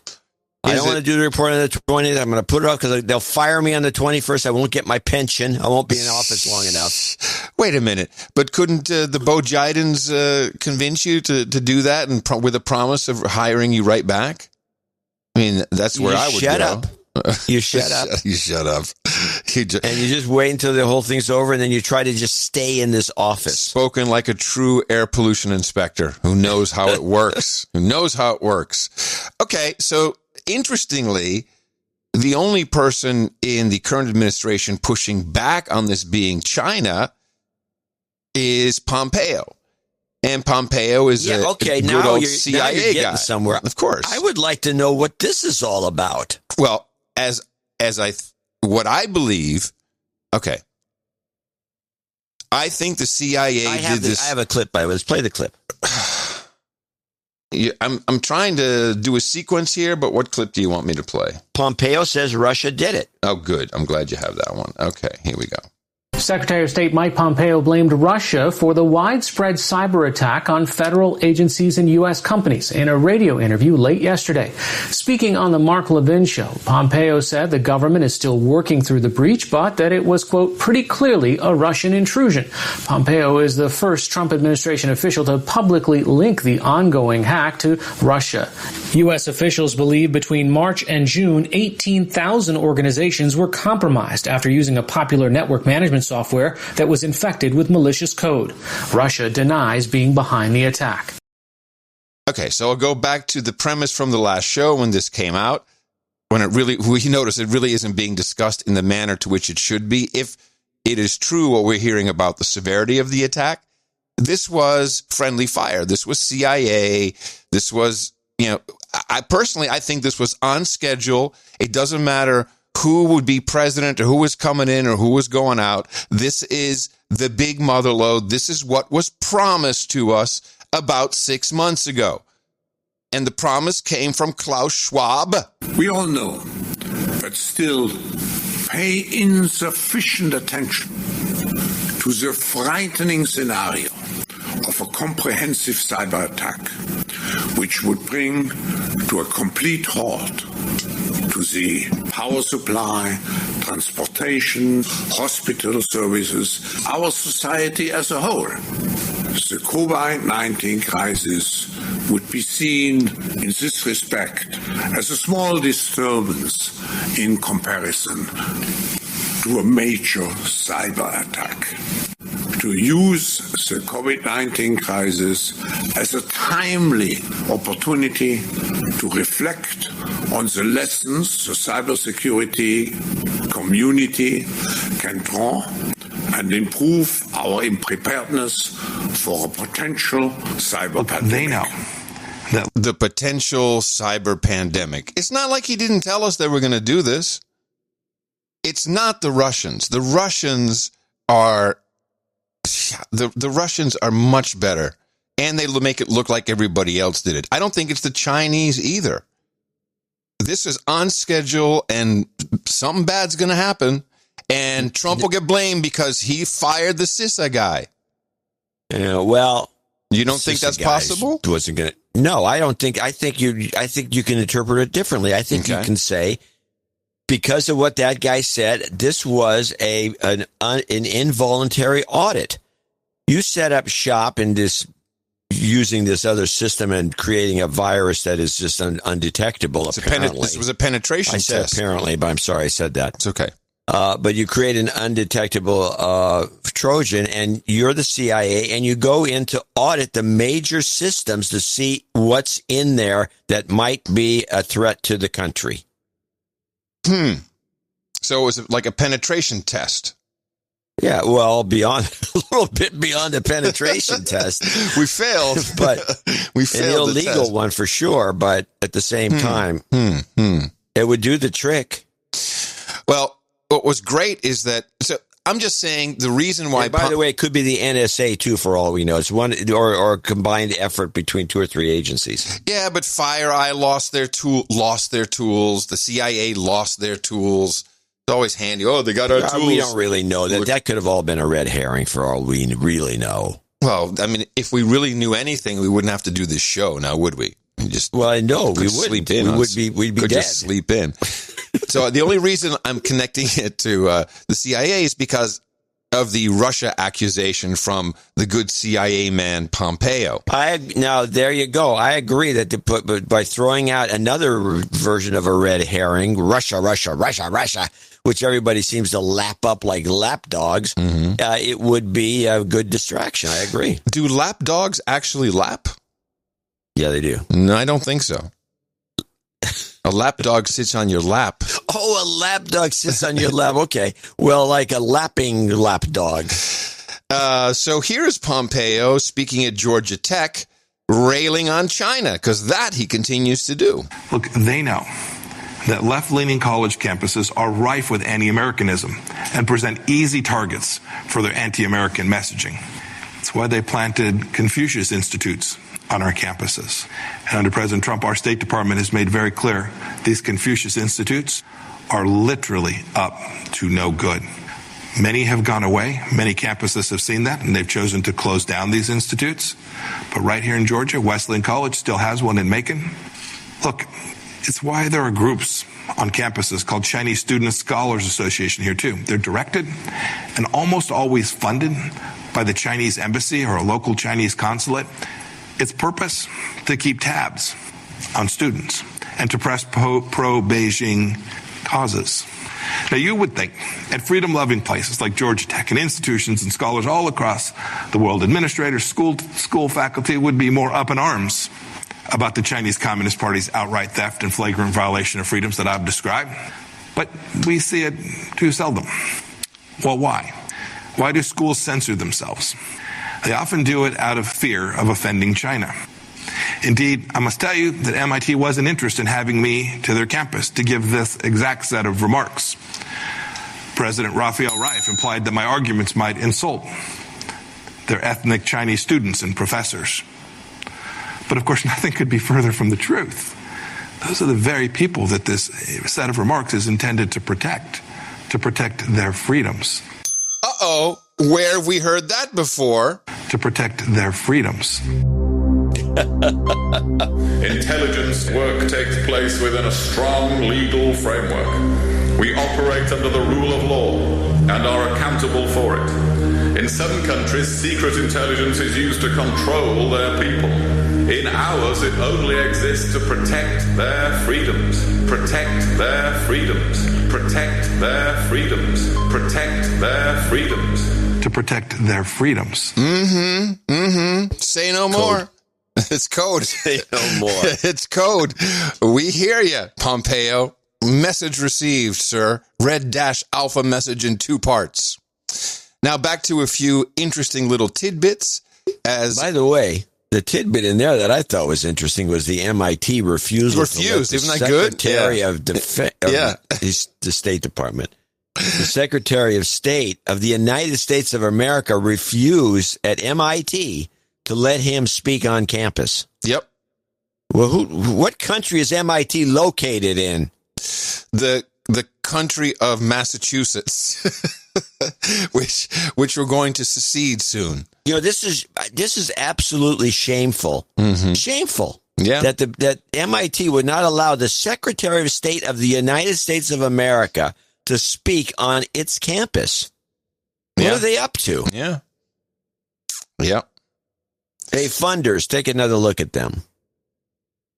So CNN continuing. So where Fox is all about China, CNN is ramping up with TWS, Trump withdrawal syndrome. And since the president obviously is going to implement martial law, and we'll have the military on his side because they both, the president and the military, have sworn a singular oath to uphold and defend the Constitution. And step into the cities. They just might have to do that. For sure, if they don't do it this time around, it probably won't happen in our lifetime. So I wouldn't mind seeing it just from an excitement spectator point of view and as a journalist. But Brolf brought on William Cohen, former Secretary of Defense, one of my favorite secretaries of defense, for he is the one who spoke openly about the earthquake machines that are deployed by countries all around the world, and I believe spurred us on to use said technologies as well. And here he is talking about the briefings. Oh my! All of a sudden there was confusion. The Pentagon was refusing to give security briefings to the transition team of Bo Jiden apparent. And the Pentagon says, no, we just took one day off. We had 2 weeks coming off for the holiday. The transition team says something different. So William Cohen came on to clear this up with Brolf. Since the election, Mr. Secretary, President Trump has actually been purging various civilian leadership over at the Pentagon, including the defense secretary himself. He's been installing a bunch of loyalists. This week, President Trump placed his former campaign manager, Corey Lewandowski, on a Pentagon military advisory board. Do you believe this this is appropriate? I think this is a signal to the American people. Just think what would have happened had Donald Trump been reelected. What? Just think. What can you think if he had been reelected? What is this signal? I mean, would he have been lining people up and shooting him in the back of the head? Apparently, yes. Into a ditch? This is something he has wanted to do from day one. He's been inhibited somewhat from doing these things because of the fear of reelection. But if he were to have been reelected, this is just a sample of what he's doing, purging the various agencies of the expertise. Oh, I see. This is what he would categorize as draining the swamp. This is categorized on CNN as the expertise. Let's listen to this expertise, shall we? The real intelligence operatives, et cetera, and putting his loyalists in. These are people who pay fealty. He has to force them. He wants them to just simply kiss the ring. And that's just an example of it. Now, on a substantive basis, it doesn't change much. The advisory boards don't have real power in the sense they can make decisions. Then they what's make your recommendations. point? They can help a Secretary of Defense make more wiser decisions because they comprise a group of people who are out in the world, either in academia or in the business world, or who are defense experts like and security experts like Henry Kissinger and Secretary Albright. And so he's purging. Oh, no. Corpse experts. All of the experts, and it's really sort of an obscene gesture to the Biden supporters. Get this guy off the air. All right, I'll take him off the air if you can't handle it. That guy, did you notice he was hyperventilating? Yes, because I think he's upset. He's upset. This is TWS. Because Corey Lewandowski was on some meaningless advisory board. He said so himself. Yeah, and he took off, because that's what they were on. Albright and Kissinger, they were on the same advisory boards. Oh, they cut their monthly salaries down by $1,000 or so. Yeah, no, I think they do better than that. Think so for being on an advisory board, Kissinger? I think he just does it for leverage. I think they do better than that. I really do. Okay, just a few more. This is one other data point that people are looking at, like, because things are happening. We haven't seen the president in 5 days after all, so something must be up. I have a clip for you. Okay, what do you have?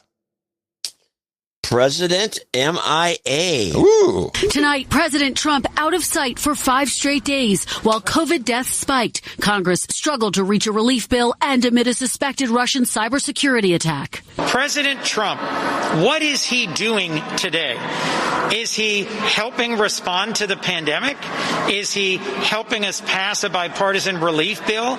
Is he helping us respond to this Russian attack? In this setting, not to have the White House aggressively speaking out and protesting. What is he talking? Is he? Hey, everybody! I'm Mitt Romney. Romney. I once ran for president. If you can remember, what is he doing? Did he? He's using Biden's old guys. It's like, hey, Joe, thanks for letting me use your voice because it sounds great, man. House aggressively speaking out and protesting and taking punitive action is really quite extraordinary. The president's last public comments, an interview that aired Sunday, where he repeated baseless claims of voter fraud. And we're going to continue to go forward. While there's been a parade of administration officials before the camera this week, the president has had no public events on his schedule, instead tweeting more than 80 times since Monday. Leading his team. There's a lot of work that goes on that isn't necessarily public, but he is hard at work. NBC News presidential historian Michael Beschloss. What message does it send to the American public to not hear from the president during a pivotal week? If you do not have the president responding to crises and explaining what he's going to do about them, it makes people extremely anxious and nervous. President Trump did speak with French President Macron Thursday, who tested positive for COVID, wishing him a speedy recovery. Lester. All right, Kristen, thanks. Wow. Now, hold on. What the hell is an NBC presidential historian? They had that guy. They brought him on. He was the NBC. Yeah. What was the guy's presidential name? Historian. What was the guy's name? I don't. It was at the end of the clip there. But the point is that what is the network doing with a presidential historian? I'm the presidential historian. Really? What college do you teach at? Oh no, I'm at NBC. Let's see. Michael Beschloss, was that the guy? Yeah, maybe. Yes, he is in I believe that is his gig. I'm not sure. I don't know. What kind of a gig is this? Sounds like a cushy one. No kidding. And well, he's a presidential historian, and he works for NBC. So it's not like NBC created this gig and then gave it to this guy. He is one. Is it not? They said they specifically cited him as the NBC presidential historian. For $500,000 a year, you bet. You call me. You call me whatever the hell you want. If the guy gets 80, it'd be a miracle. I'll be the NBC presidential VJ. All right. Then we have Senator-elect Tuberville. Where's Tuberville from? Tuberville. This is one of those new guys. Is he Tuberville? Tuberville. Is he another one of those guys that goes on Zoom? This is a thing he did. Tommy Tuberville. Holy crap, what a great name. Tommy Tuberville, everybody. WHTZZ 100. Yahoo! Tommy Tuberville. He is Alabama. Ah, there you go. Tommy's in Alabama. I think this is Tommy. I think it's Tommy. Well, Tommy was speaking. What are we doing here? Tommy was speaking to everybody, and here's what he had to say. It was written by someone who's a current staffer. Oh, yeah. This is about what happened behind closed doors at the Supreme Court when Texas filed their lawsuit. No one has any leaked audio, but this is people familiar with what was said. For one of the Supreme Court justices. And I'll just describe the report to you that I read, and you can make of it what you will. He said that the justices, as they always do, went into a closed room to discuss, cases they're taking or do debate. There's no phones, no computers, no nothing. No one else is in the room except for the 9 justices. It's typically very civil. They usually don't hear any sound. They just debate what they're doing. But when the Texas case was brought up, he said he heard screaming through the walls as Justice Roberts and the other liberal justices were insisting that this case not be taken up. And the reason, the words that were heard through the wall when Justice Thomas and Justice Alito were citing Bush versus Gore from John Roberts were, I don't give up about that case. I don't want to hear about it. At that time, we didn't have riots. So what he was saying was that he was afraid of what would happen if they did the right thing. And I'm sorry, but that is moral cowardice. And we in the SREC, I'm an SREC member, we put those words in very specifically because the charge of the Supreme Court is to ultimately be our final arbitrator, our final line of defense for right and wrong. And they did not do their duty. So I think we should leave these words in because I want to send a strong message to them. Thank you. Yeah, fighting words. Yeah, hearsay.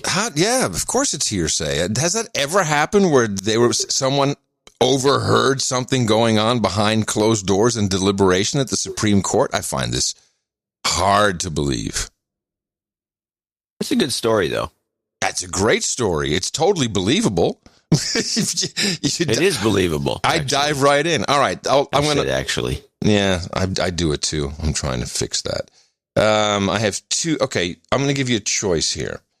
Would you rather hear Patrick Byrne about the China's assassin Mace, or would you rather hear Cardinal Burke about the Great Reset? Now, this is a tough choice. Why? I'll tell you my answer. Okay. I want to hear both. Okay. We'll start off with Patrick Byrne. He is the CEO, was the CEO of Overstock.com. Was by his own account. This is different. This is new from the last time you played him? Yeah, he's been on a lot of different shows.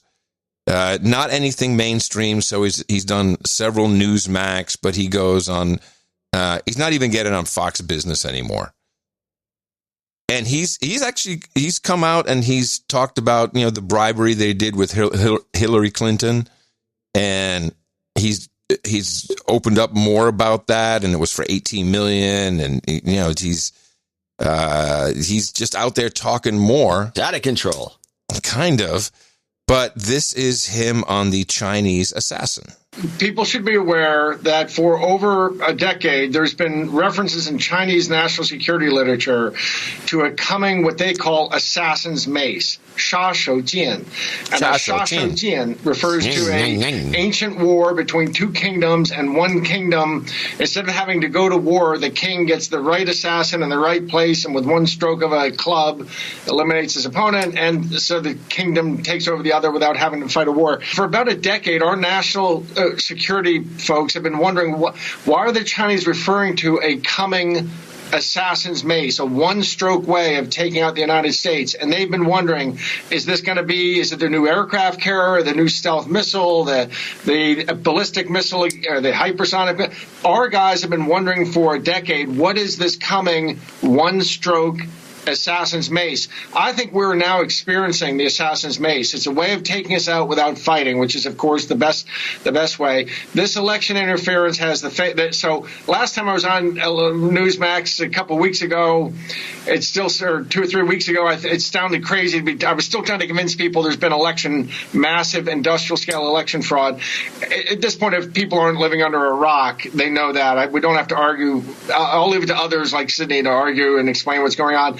But the truth is there are fingerprints on this going all certainly Venezuela and Cuba, but also the trail goes back to Iran, Pakistani intelligence, and China. And their fingerprints are over this, including that Smartmatic gets funded. Chinese money comes into Smartmatic Venezuela, and then it bounces to Smartmatic Panama. And we've already discovered a bunch of this stuff. We're way ahead. What's coming up in the press now is the stuff we kind of figured out 3 weeks ago. So Chinese fingerprints are indeed on Smartmatic and this, and it looks to me like they organized their assassin's mace turns out not to be a missile. It turns out to be destroy our election system to take us down. Yeah, see, that's where I think he messes it up. I think he's got that part wrong. I looked into this assassin's mace, and it goes back for 10, 12 years that they're talking about the assassin's mace. We're gonna do it. I think that's what the coronavirus was. That's more likely that's their assassin's mace, and just everything flowed down from that. Have you ever heard of this term, assassin's mace? No, this is all news to me. Mm-hmm. All right, winding up my coverage, unless you have anything else with the good Cardinal Burke, who I would say is the Republican Party representative of the church. Is that fair to say? Is he kind of like the conservative guy? Yeah, I guess. Well, I thought you would know. He sounds so familiar, Cardinal Burke. Well, Burke, I think it sounds familiar because we've been talking about Burks. The woman, the virus woman for so long. That's Burks. That's with an IRX, Burks. All right, Cardinal Burke. Cardinal Burke sees the problem, and 2 minutes of him explaining what it is. We come to Our Lady of Guadalupe on her feast day with troubled and heavy hearts. Our nation is going through a crisis which threatens its very future as free and democratic. The worldwide spread of Marxist materialism, which has already brought destruction and death to the lives of so many, and which has threatened the foundations of our nation for decades, and now seems to seize the governing power over our nation. To attain economic gains, we as a nation have permitted ourselves to become dependent upon the Chinese Communist Party an ideology totally opposed to the Christian foundations upon which families and our nation remain safe and prosper.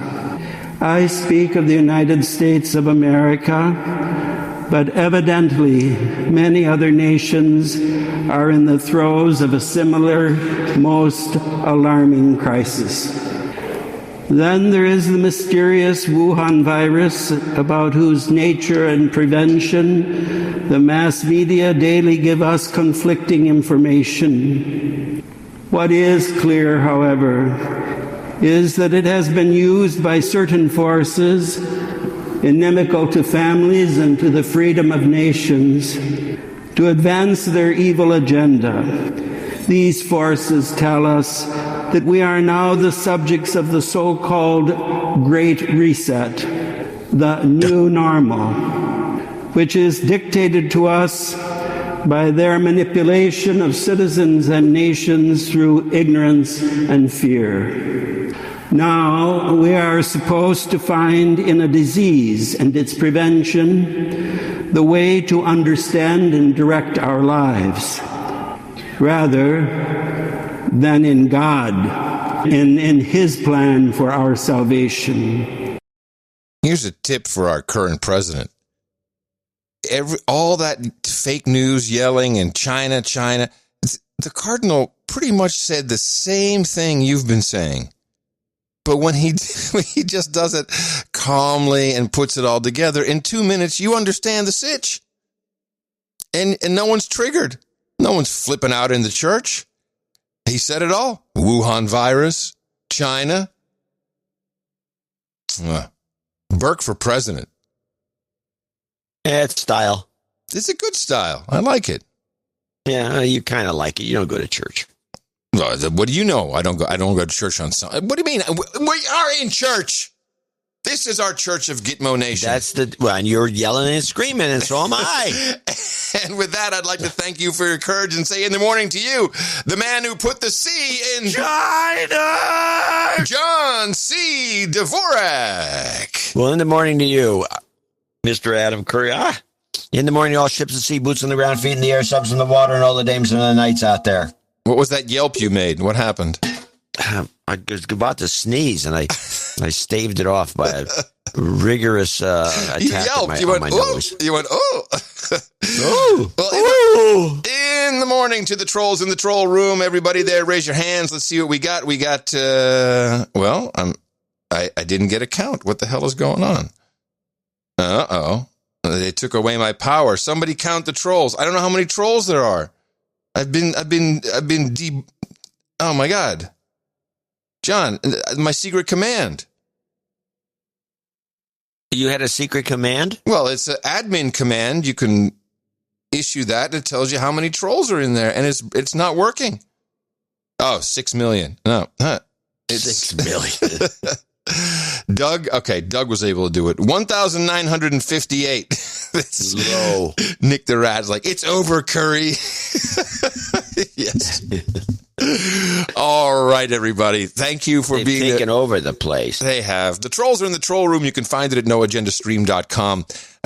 This is one of my pushes for the features of Podcasting 2.0, that every app gives you access to a troll room for every podcast you listen to. It's such a great idea. What has been going on here for over 10 years. While you're in there, which is where you can troll, obviously, but you can also listen to every single one of the shows from Gitmo Nation on the 24/7 live stream. Ask for an invite to noagendasocial.com, which is our algo-free social network. It's federated, so you can cross all over the globe. This is not some small little thing. There's lots of people who are on it. You'd be amazed. And because of the signal to noise ratio, it is incredibly nice and powerful just to have discourse of some, discourse. It even works for you. Although I've seen you threaten people with the block button a lot. What? Well, you threaten. You said, hey, that'll get you blocked. When do I do this? Never. Oh, okay. Never. All right. That's noagendasocial.com. And we'd like to thank Tante Nail who brought us the artwork for episode number 1304, 1304. We titled that The 10 Days of Darkness, Only 5 More to Go. And this was based upon our outstanding business strategy of recommending that businesses put up a pole, a stripper pole, have some go-go dancers in order to remain open, which is the law if you have a strip club. Yeah, if you got strippers, you can stay open. But if you got just good, what kind of things they close, you can't sit down at a restaurant, at least in most places. In Texas, you can. Right. But it was from California. It was San Diego, I think, had it. Now everyone is using this rule to open up their restaurants. And so this was a stripper on a pole. The pole was kind of one of those wooden prickers that you put in your sandwich. And it was indeed stuck into the sandwich. And lo and behold, I tweeted this picture yesterday. I don't know if you saw it, maybe on No Agenda Social. Tina and I went to this little place in East Austin called Moore. And the menu had a go-go girl right on the front, almost the same one. Not on the pole. You sent this out. Yeah. A very sketchy restaurant. It's a very nice restaurant, actually. Strip for Brunch was the name of it. Something like that. Yep. Yeah. Telling you, man, you can stay in California as long as you want. I'm happy to be here. Texas. Yeah, well, you definitely Texas is where it's at. You have the better situation with the restaurants. They're trying to push everybody out of business here. Now, we needed to discuss something about this Except artwork. the French Laundry. No, that's allowed. French Laundry is allowed. We had to discuss something about the artwork, if I recall. What did we have? We had different. Darren O'Neill had a version of. He had a stripper. He had a stripper. Just wasn't. I mean, come on! It's just nailed it with the sandwich. I don't remember what the controversy was. I know that wasn't our first pick. The stripper on the sandwich. It's not something you wake up and think, "Hey, stripper on a sandwich."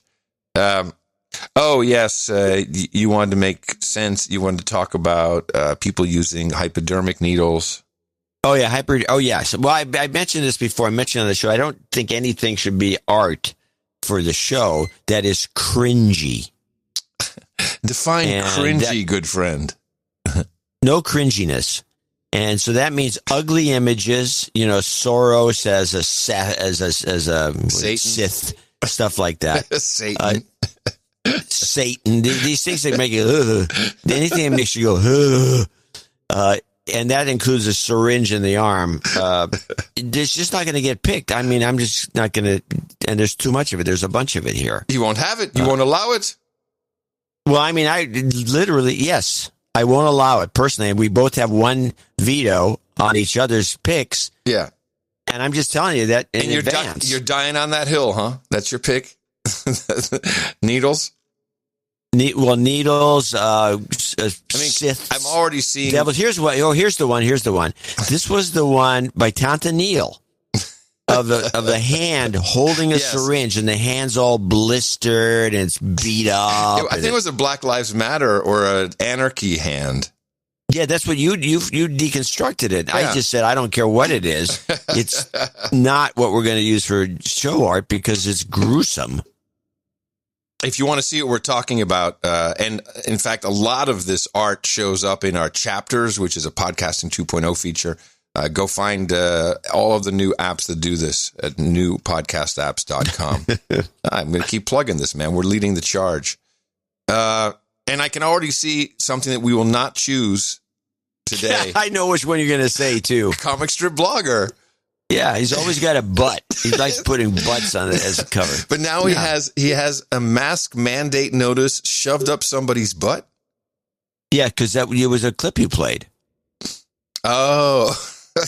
Yeah, this is not going to win. He just does it as a joke.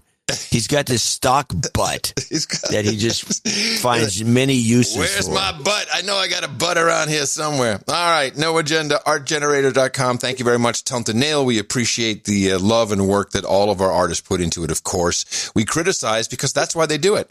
They either want to win or be told why they didn't win. And that is a service we provide. It's nice to tell somebody why they didn't win. Yeah. Well, it's not as happy, but it's nice.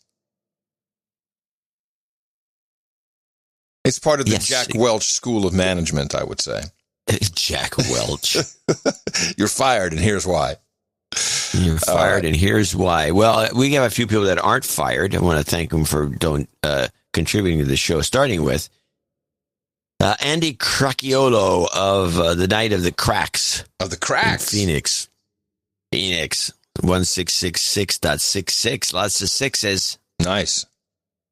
I recently donated, he writes, the first time in the amount of 1333.33 as a thank you for enjoyment, information, and great analysis of the slave world at large. I was fairly nervous upon my last donation, completely forgot what I wanted at the round table. So with this donation, I wanted to ask for extra mead for all my fellow barons and baronesses. Unless it was plenty of mead. Unless I forget plenty of blow and hookers for all. Well, of course. What do you think you are, man? This is not Dave Rubin show.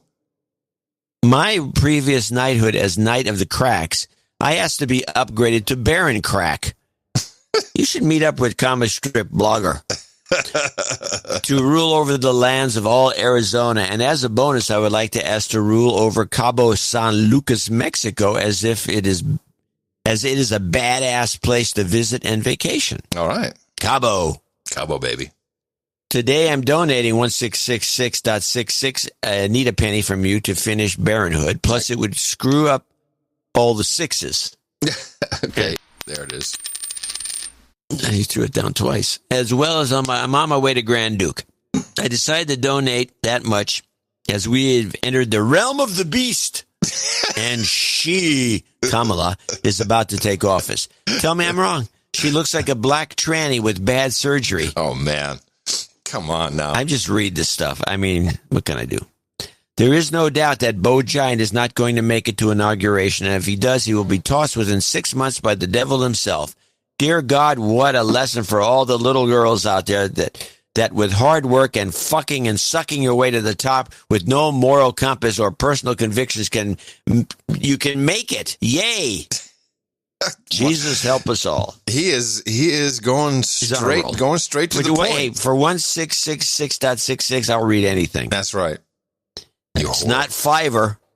Anyways, keep rocking. Love the art from you all and your other execs. One last thing, I'm sure you're both aware. Your takes are almost spot on all the different subject matters you guys cover. Other than John's take on Sidney Powell, she's a true American hero. Yes. Okay, we'll see. Read it She's all. A true American hero. Yeah, she was the Enron, one of the Enron lawyers. I mentioned them earlier in the show. No, that's incorrect. She is a true American hero. I don't care what you have to say. Then obviously you clearly don't care about the I'm just facts. trying to get to the note. No, you're editorializing. Well, he called me out. You were just trying to open the rules of engagement. Anyway, she is a true American hero and patriot. How dare you call her otherwise? 100,000 indictments coming. Trump forever. Oh, wait. No, John is right. We are effed with Biden. What does he use F now with Biden? He's the great reset fuck. Okay. Jeez. I like Jobs Karma Mix and need a lot of luck starting. I like the fact that he sends big donations in so we don't have a lot of notes to read. Yeah. Hello. Sorry. I'm just not trying to be insulting. I like Jobs Karma Mix and need a lot of luck starting up a new real estate investment company. So, VJ choice. Okay, here we go. Jobs. And jobs. You've got karma. Okay, sorry, kids, for the profanities. Kevin Sawa, who's apparently the military's got an APO box, $1,000. Gentlemen, the dollar amount contains more gratitude than anything I might write. Dedouche me and knight me, Sir Kevin of the irrigated rice fields. Hope to meet the members of Gitmo Nation when the European lockdowns let up. Oh, man. That could be any minute. Right after Brexit. You've been de-douched. Well, thank you very much, and I'll see you at the round table. We have extra mead today, Kevin, so you'll enjoy it. Extra mead. Yeah. Anonymous in Schoolcraft, Michigan, 58589. No name or location. Merry Christmas. You guys are life-changing. Love you all. Believe it. Yeah, we believe. That's the kind of notes. Thank you, Anonymous. Thank you. John Pacifici. And I'm pretty sure he sent a note and telling me how to pronounce that. 466.66 Lutz, Florida. He needs a de-douching. You've been de-douched. And you're on some list for the birthday. You're on the list. Thank you, John. Sir Dodd of the Pears in Pearland, Texas, 33333. Jingles, My Millennials. Karma, Sir Dodd of the Pears here. Thank you for the analysis of late. Stay safe, John. ITM, Karma for My Millennials. My Millennials, stay woke. You've got karma. Sir Chris of Carmel by the Sea in Walnut Creek, which is not in Carmel. 333.33. Thank you for your courage. No. You got to start. He opened that way for a reason. I'm sorry. It's for a reason. Hey guys, thank you for your courage and Merry Christmas to you and yours. All the best in the new year. Thanks for all the excellent media deconstruction over the past year. The show just keeps getting better. The COVID coverage in particular has been excellent. An anecdote to the fear porn being peddled by the M5M. Keep calm and take your D3, citizen. Correct. Please add the love of my life and soulmate Dame Kristen to the birthday list. She will be celebrating her 29th on Christmas Eve. Oh, nice. Love you, bird. No jingles, no karma.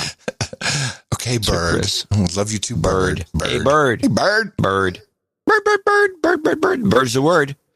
Michael Connie in Mansfield, Texas, 333.33. Hi, guys. It's different a little bit. Merry Christmas and Happy New Year. Anyways, I would like go. It's the groan that makes it work. I would like to goat karma, and that's true for my friend Ron and his family who are having a difficult time this holiday season. Thanks, Mike. With this donation, I have reached knighthood. Accounting below, I choose my name, Surrender. And as for hot wings and Gene Cream Ale for the round table, and I think he's on the list. Yes, he is. He is, absolutely. I even ordered his hot wings and Gene Cream Ale, so we're good to go. And here's your request. That's true. You've got karma. Keith Sarloose again. Yeah. 33. Keith's coming back from where he can't take it. Ad special in Dear John and Adam. It closes my most recent donation. The donation has been secured. My place at the round table. Since my first donation, I've had many in a family join our little wine family here in Sarloose and Sons, and I'm more than grateful. They say you don't become a man until you lose your father. This year I lost my father and became a man. This prompted me to do the right thing and support the show with my 3 T's. I wanted to honor my family by thinking critically doing the right thing by helping others and to support worthy causes. I could not think of a more noble and worthy cause than the No Agenda show. We have a creed in our family we live by. We live to honor those that have come before us and to prepare the way for those yet to come. I'm donating to make sure the magnificent show continues so those who find it in the future will also be urged to seek their own knighthood. I would like to be known as Keith Sarloose, the Knight and Bacchus of Santa Ynez Valley. I request Sarloose and Sons wine and Santa Maria tri-tip at the table. Karma rain stick, much needed in the valley. John should have also received the wine as promised. No, not yet. There's a package get-in going on. I didn't get a lot of stuff. Hey, Karma rain stick. I don't feel comfortable doing a rain stick right now. No, we're not doing that. I don't feel very comfortable. You know, it's very. He says much needed, but I mean, you got to be on fire or dying of thirst because the rain stick is powerful stuff, and we can swirl up all kinds of stuff right off the Gulf Coast. It doesn't seem like there's enough demand. Too much snow in Boston. Yeah, think about that. Exactly. But other than that, We can give him some karma. Yeah, of course we have some karma. Hello. You've got karma. Threw in a goat there. Okay, Andrew Galway. Hi, guys. Hey, guys. See, this will go on for months. Yeah. That anyways, and I'm sure Pod will be showing up a lot. No, I'll take a hey, guys. The more you protest, the more likely it is to come in. You shouldn't have said anything. How about this? Any pods. Any pod. Any pods. Now you just combine it all. You got 3 in one go. Any pods. How about hey pods? I always get a lot of 33s popping up. But lately there's been far too many to ignore. The final sign was a credit card balance of 333 that yesterday morning. I paid off the balance and donated. Appreciate you too for all you do. Could I get a health cover for my friend? She's been stuck at home from work for a damn near a year due to an injury, and it's been very rough recovery. Still trying to get back on her feet. That's not good. I think I got some good side money coming my way, so a dealer's choice, jobs karma as well, if you could. Thank you for your courage. Absolutely, and thank you for your courage. Jobs, jobs, jobs, and jobs. Let's vote for jobs. You've got karma. I like the hey pods with a Z because we're like pod fathers. Hey pods. I'm okay with that. That's different. P-O-D-Z? P-O-D-Z. Hey pods. Okay, we'll see if it comes in. Baron Ed LaBoutier in Hesperia, California, $250 to become his associate executive producer, but now he's pronouncing it differently. Yeah. Pronunciation LaBoutier boogity boogity boo. Keep up the good work. Thank you, Baron. Emily H. in Richmond, Virginia, $250. ITM, John and Adam, this is my first donation, so you can grant me a de-douching. You bet. You've been de-douched. I've been fortunate enough to remain employed during the Rona, and this donation is a portion of the profit-sharing bonus I received from my company. I figured what a better way to make use of the extra cash than donating to the best podcast in the universe. I was hit in the mouth back in March during Adam's first Rogan appearance. Call it fate, coincidence, what have you, but no agenda came into my life at exactly the right time. It's been just what I needed to stay sane and protect my amygdala from the BS known as coronavirus, the M5M shenanigans, and much more. As for jingles, can I get a fuck the EU, respect, and a terrier karma from all my, it's a French bulldog, terrier karma for all my fellow no-agenda slaves? You bet you can. Rogan donation. While I'm driving off laughing, this is what I'll say. Fuck the EU. Fuck the EU. Fuck the EU. Fuck the EU. No, exactly. Fuck the EU. Oops. I'm sorry about that. R-E-S-P-I-C-T. There we go.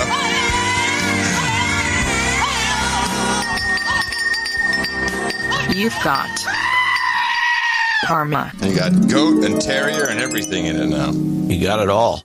Jake Long's next from Philadelphia, Pennsylvania, 246.80.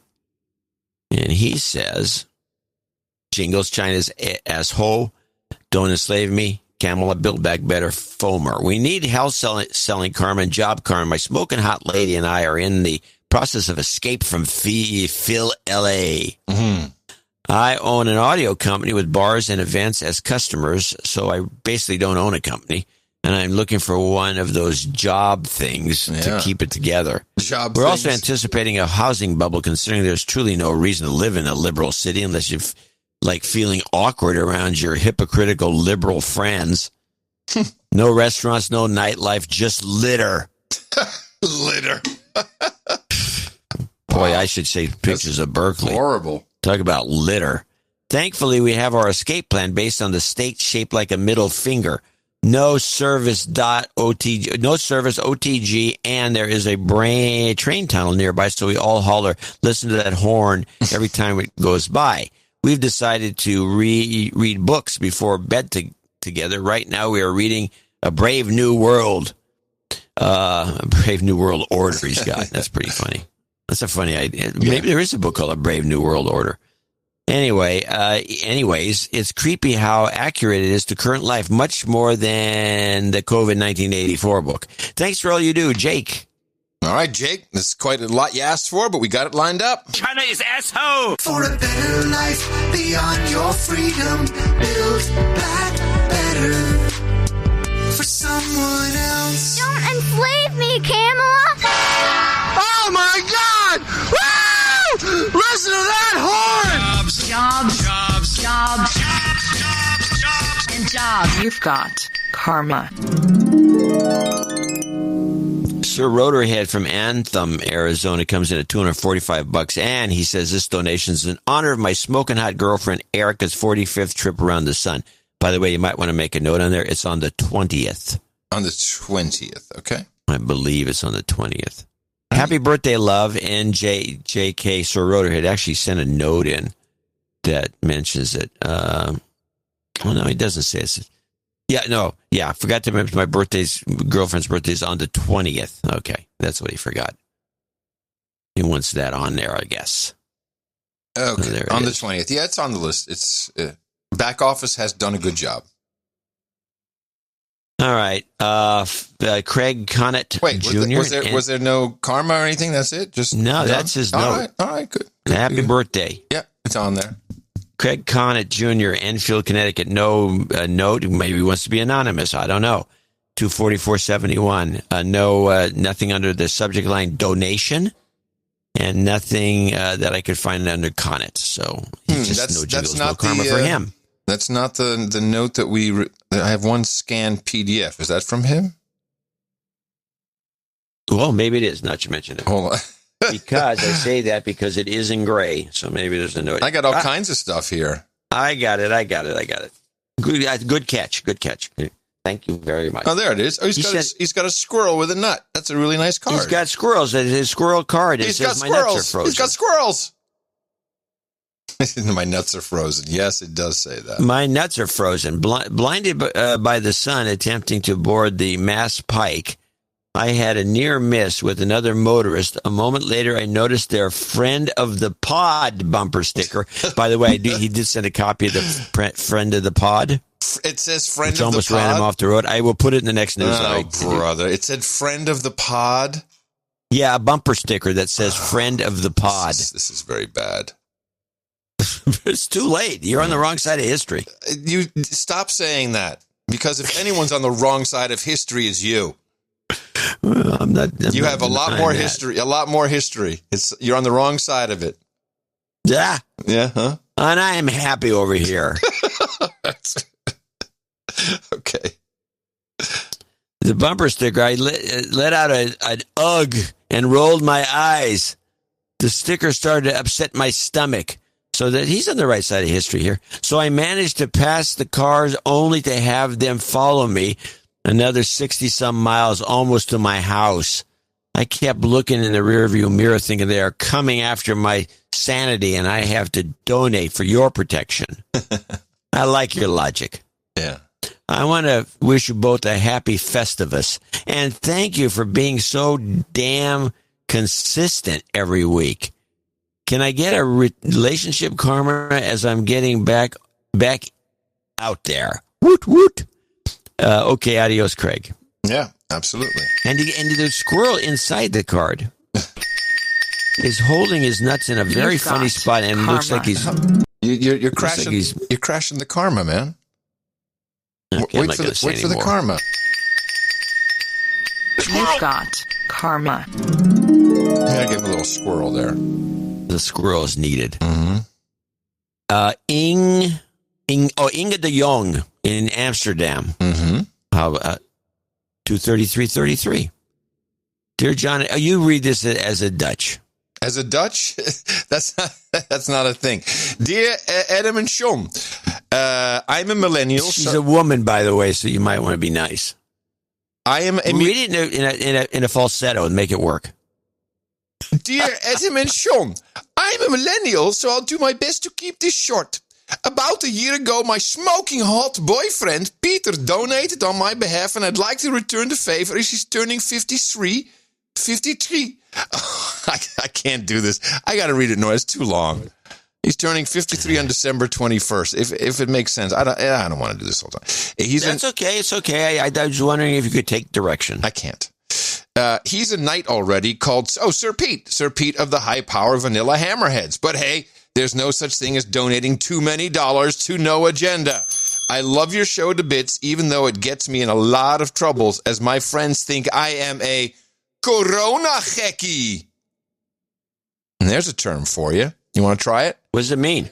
It means corona nut job, as in conspiracy theorist.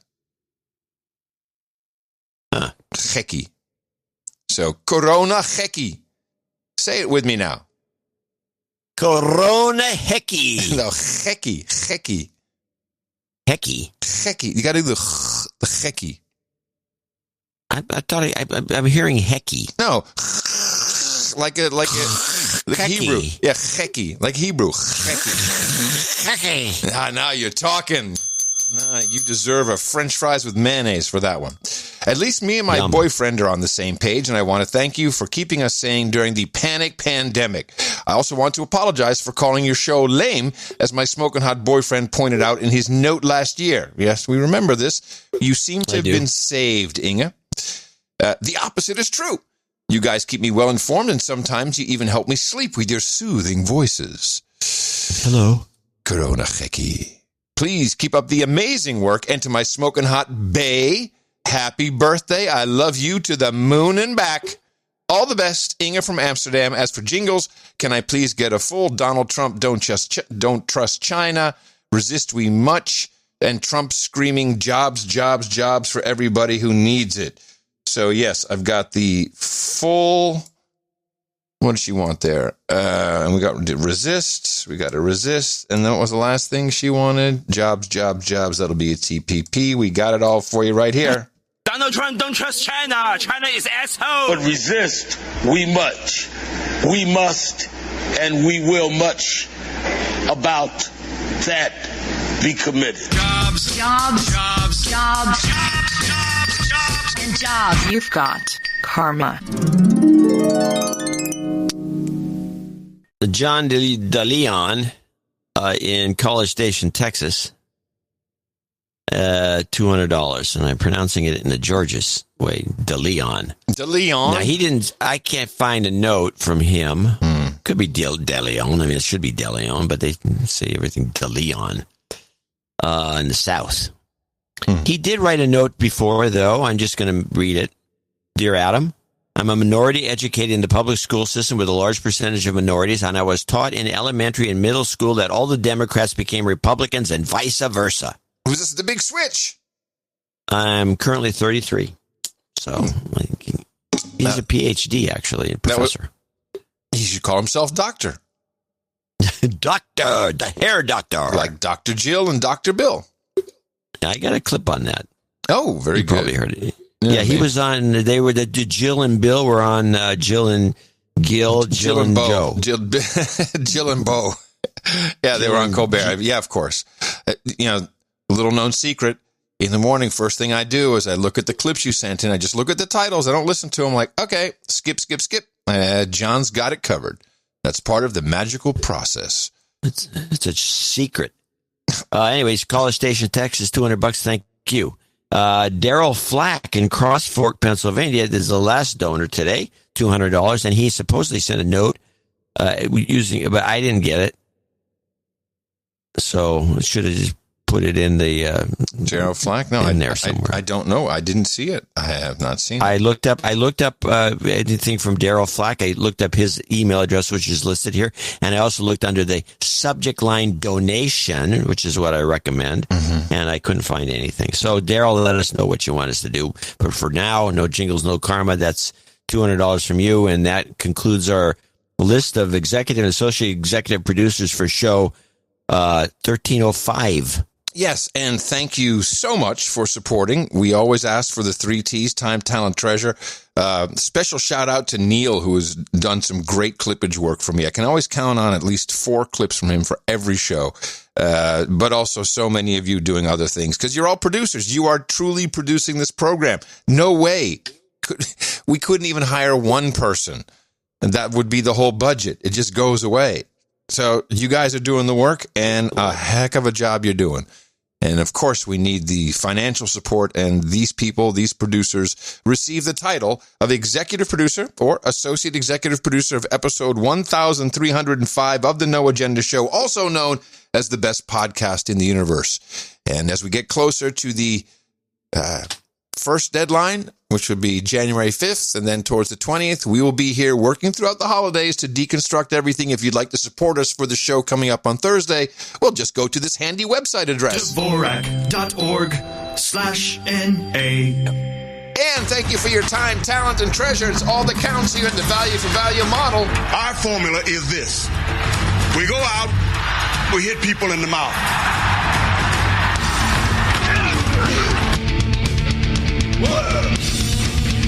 Order. Shut up, slave. Shut up, slave.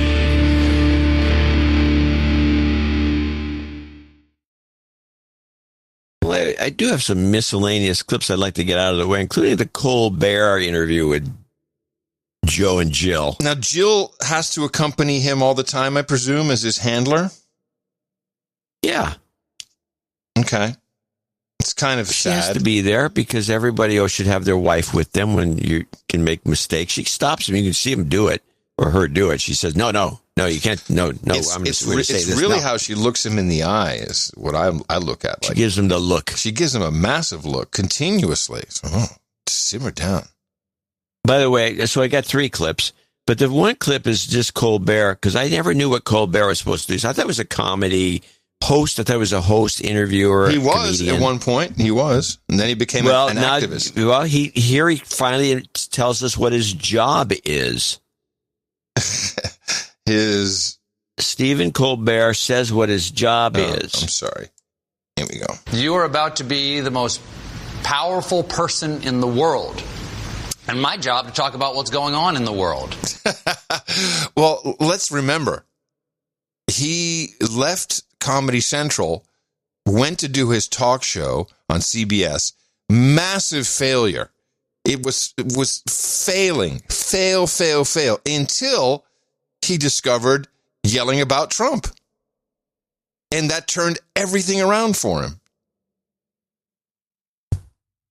Well, I don't know how he's going to maintain after. well, it's going to be interesting because he's just a kiss. He's a lousy interviewer here. He's a kiss ass.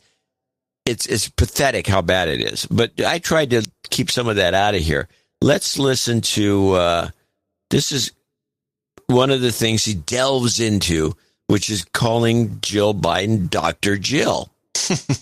Now, in your own memoir, the role I have always felt most at home in is Dr. Biden.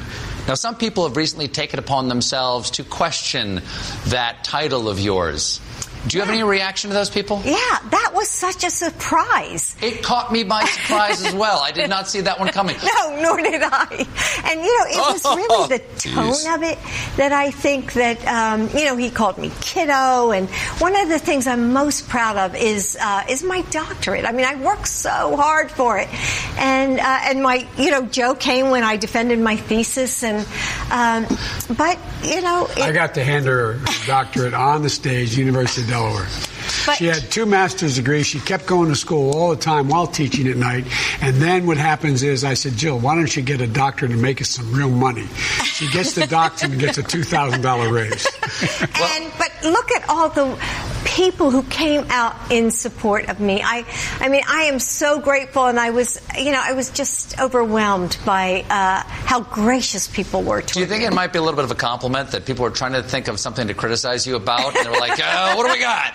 I got it. Okay, I'll take it that way. Now, what about you as a husband who loves this person? Did you ever, want to get out a length of pool chain and go full corn pop on these people?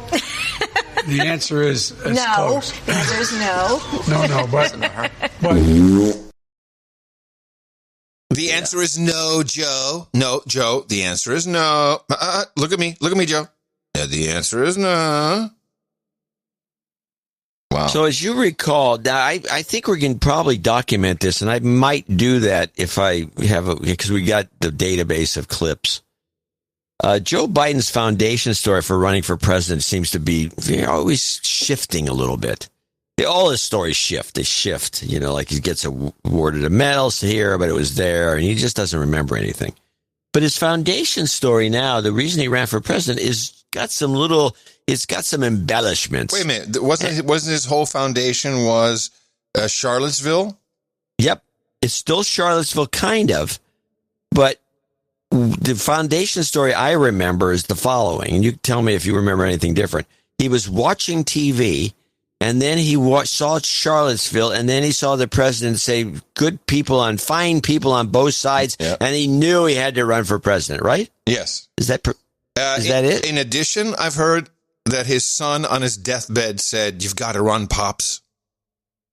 Right, but that was before Charlottesville. Yes, that was before Charlottesville. But that was... Well, we have a new twist. What? No, it'll never be the same. Here we go. I was a professor up at the University of Pennsylvania, had an institute at the University of Delaware, and it wasn't until those folks came out of the fields down in Charlottesville that I realized something had to happen. And what happened was quickly our granddaughters asked for a meeting. They came to see us, and grandson and said, "You got to run, Pop." Oh, I do remember that. He did say that, but he said it differently. Grandparents? No. Or the grandchildren? No, he said it differently. Hold on. Let me wonder if I have. And when was he a professor? This is news to me. I didn't know he was a professor. What I remember, let me just hear that again, the beginning. I was a professor up at the University of Pennsylvania, had an institute at the University of Delaware. He had an institute at the University of Delaware. Is that true? I don't know. I've never heard this before. This is all new to me. Is Joe Biden troll room? Is Joe Biden? Is Joe Bribham? Is he a professor? And did he have an institute that he ran? Because that's crazy. And no one even questions that. Thank you. I appreciate that. I was a professor up at the University of Pennsylvania. Good work, Colbert, digging. And it wasn't until those folks came out of the fields down in Charlottesville that I realized something had to happen. And what happened was quickly our granddaughters asked for a meeting. They came to see us, and grandson and said, "You got to run, Pop." I've been looking for the clip. What I remember is Biden said that he called everyone to a meeting because he needed buy-in from the family. Yeah, I kind of remember that too, a little bit. That's how I remember it. But now, no. They came over and told him he had to run. Let me see. This is from 2015. What was this? Lester. All right, Kristen, thank you. Let's bring in our political director, the moderator of Meet the Press, Chuck Todd. Chuck, let's start with brand new poll numbers you're releasing tonight about the state. Oh, that's not it. I'm so sure. That's okay. We'll find it. Grandkids, maybe grandkids. No. What is this? This is interesting. Come on, man. The elephant, the lion, physical and mental filth, as well as my mental filth. Corn Pop. Your lion, dog face, pony shoulder. Corn Pop. Shit you find in the Jingle Archive. Woohoo! That's great. Anyway, the rest of the thing was uneventful, and I thought there was nothing to it except for that particular screwy commentary about him being a professor and running an institute, the Joe Biden Institute. Yeah, I had not heard any of this. This is very interesting. The other big news that I got some clips from is the fact that Shields and Brooks on the PBS NewsHour had folded. What? It's closed? It's over? It's done with?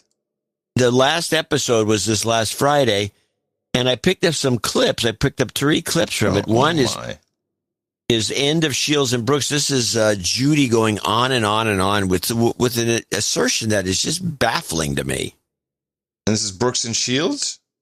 Yeah, end of Shields and Brooks. Oh, I'm sorry. Okay. So I poorly organized this. Yeah, you did. Sorry. It's okay. And with that, it's time for the final Friday night analysis of Shields and Brooks. Why is she talking like this and making it sound like it's just a throwaway thing because it's Friday night? It's time for Shields and Brooks. And with that, it's time for the final Friday night analysis of Shields and Brooks.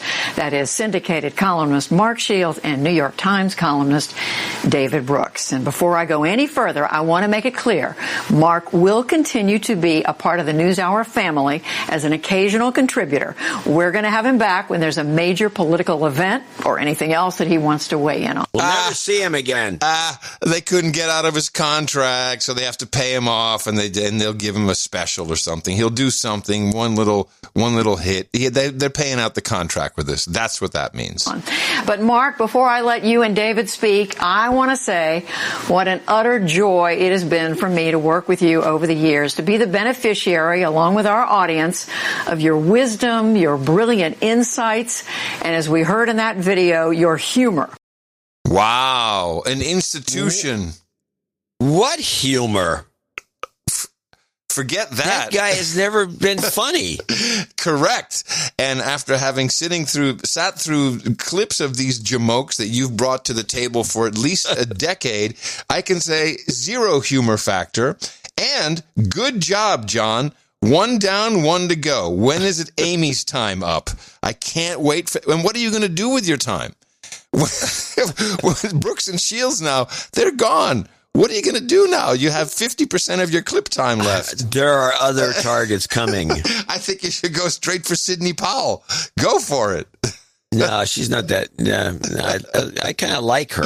Amy, so man. Amy. So this one's under the name Shields, and so she throws it to him, and he makes a comment to me. This is a short clip too, and I have to ask about this comment.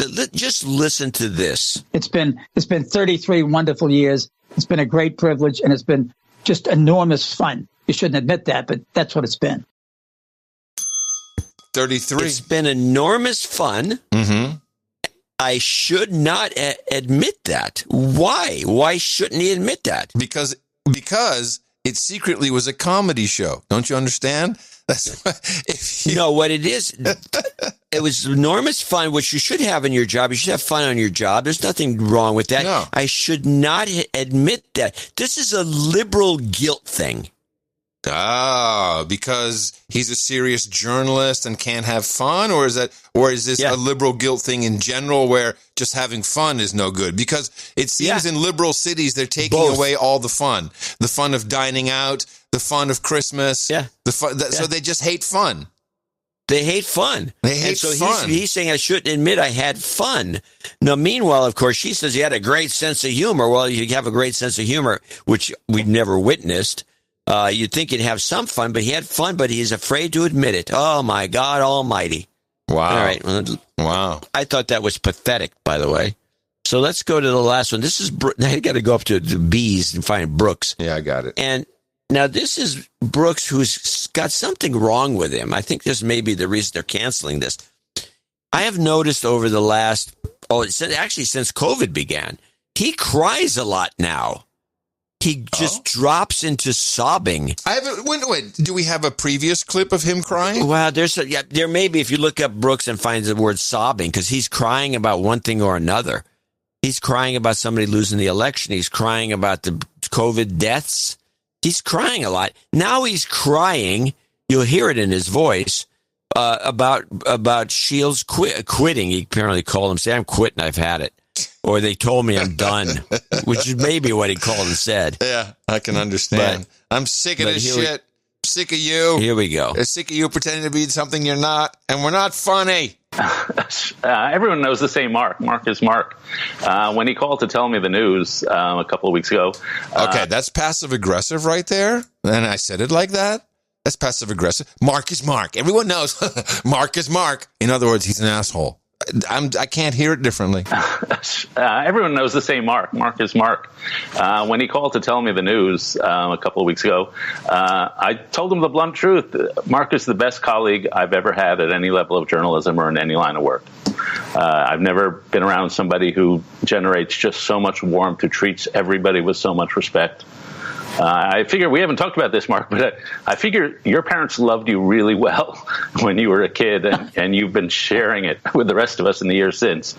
Oh, so sad. That's what we'll be like when we finally break up. The same thing.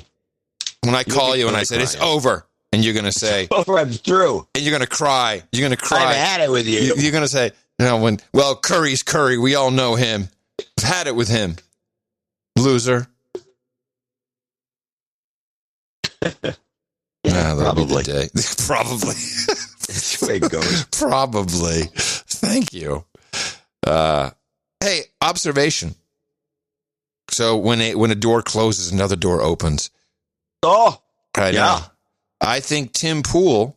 Now, no one can beat Joe Rogan, but I think on the outside of the Spotify, on the Spotify wall garden, I think Tim Pool is the new Joe Rogan. He's getting good guests. He's got things happening with him.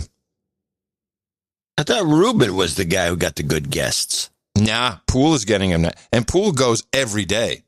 He doesn't care. He's nuts. He's nuts. He's just going every single day. You do it every day, and I give Rogan credit for this. I give anybody who does daily shows a lot of credit. Credit, for sure.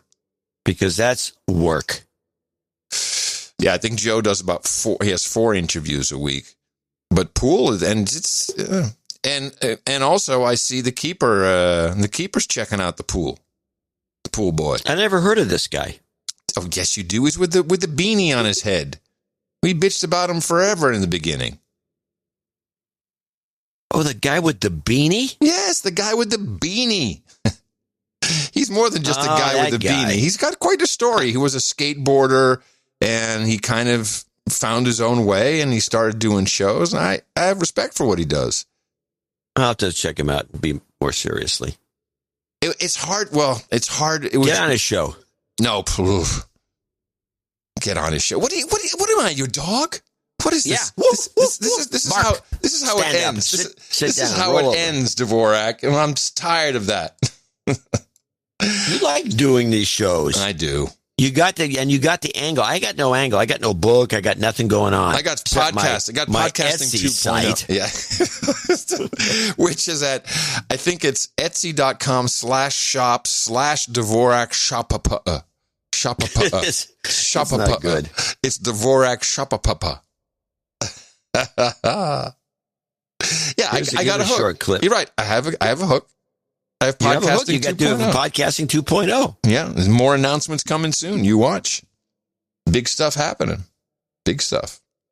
I have Dr. Elizabeth Mumper, who was talking. Now, this clip, she was talking about this related to the vaccine, but it's more relevant to the No Agenda Gitmo Nation producers than anything. Now, the amygdala is a part of our brain that is ruled by fear and emotion. It's considered the reptilian part of the brain, this very primitive response. So instant access to bad news 24/7 can have the effect of making us live in fear. Neuroscience long ago has shown that when we are fearful, our ability to make rational decisions is compromised. We have trouble processing nuanced information. We are more likely to follow others blindly than to assess the data and make decisions for ourselves and our families.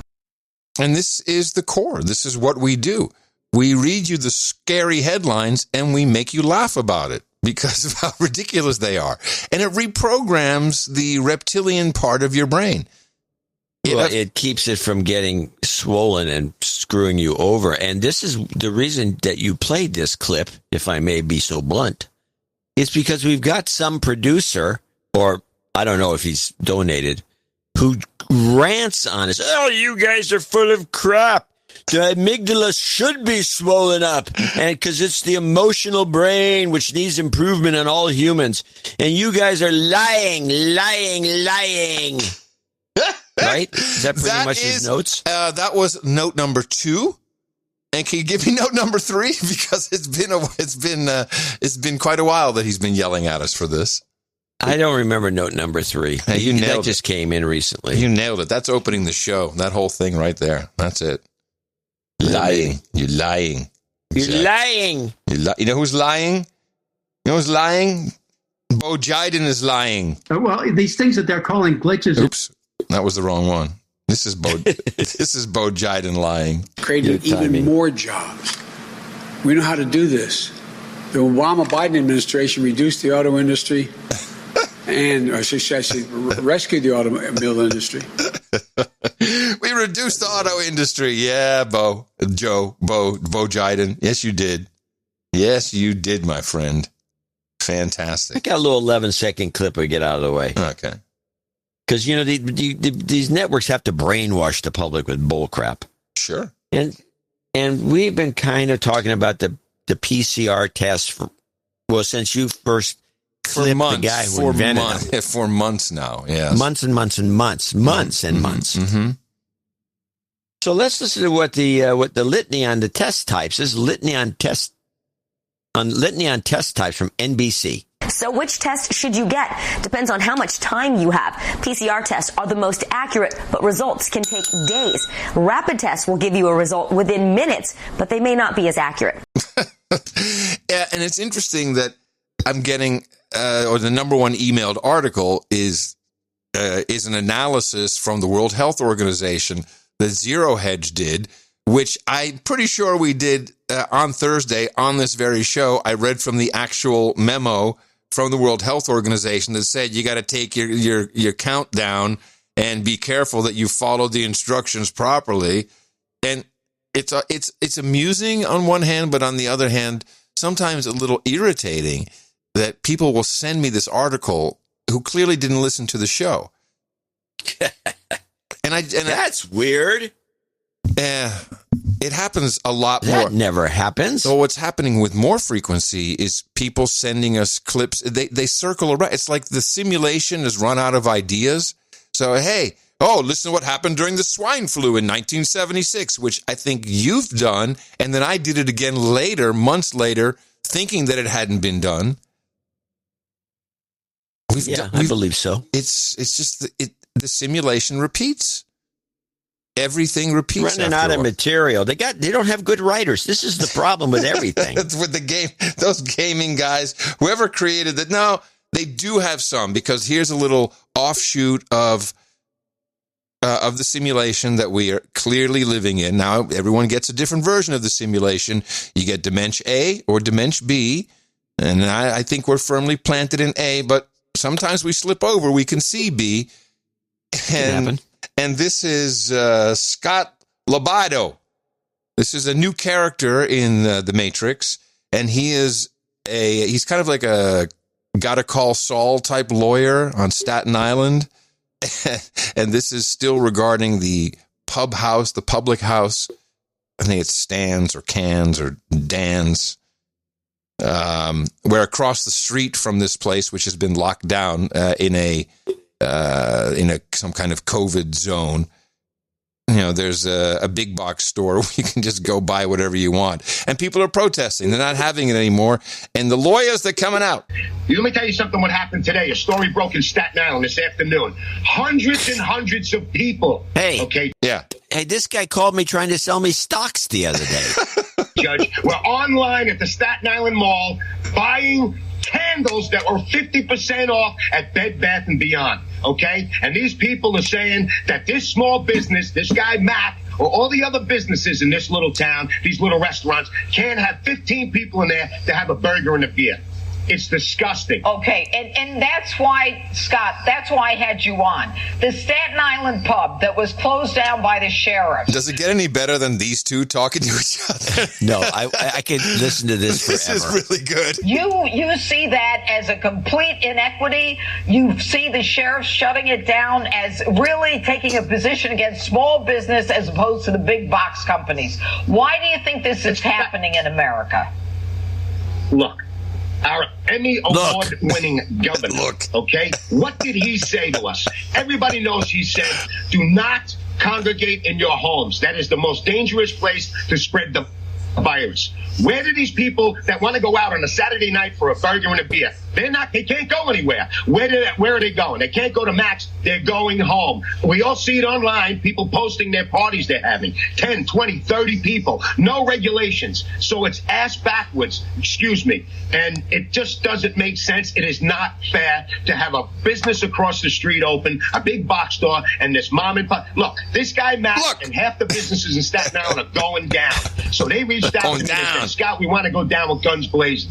What are we going to do? So I came up with this autonomous zone concept, and here we are. They are breaking. They're doing their own rules safely, might I add. And that's what the demand is with the small businesses in this island across the city. Let me tell you something.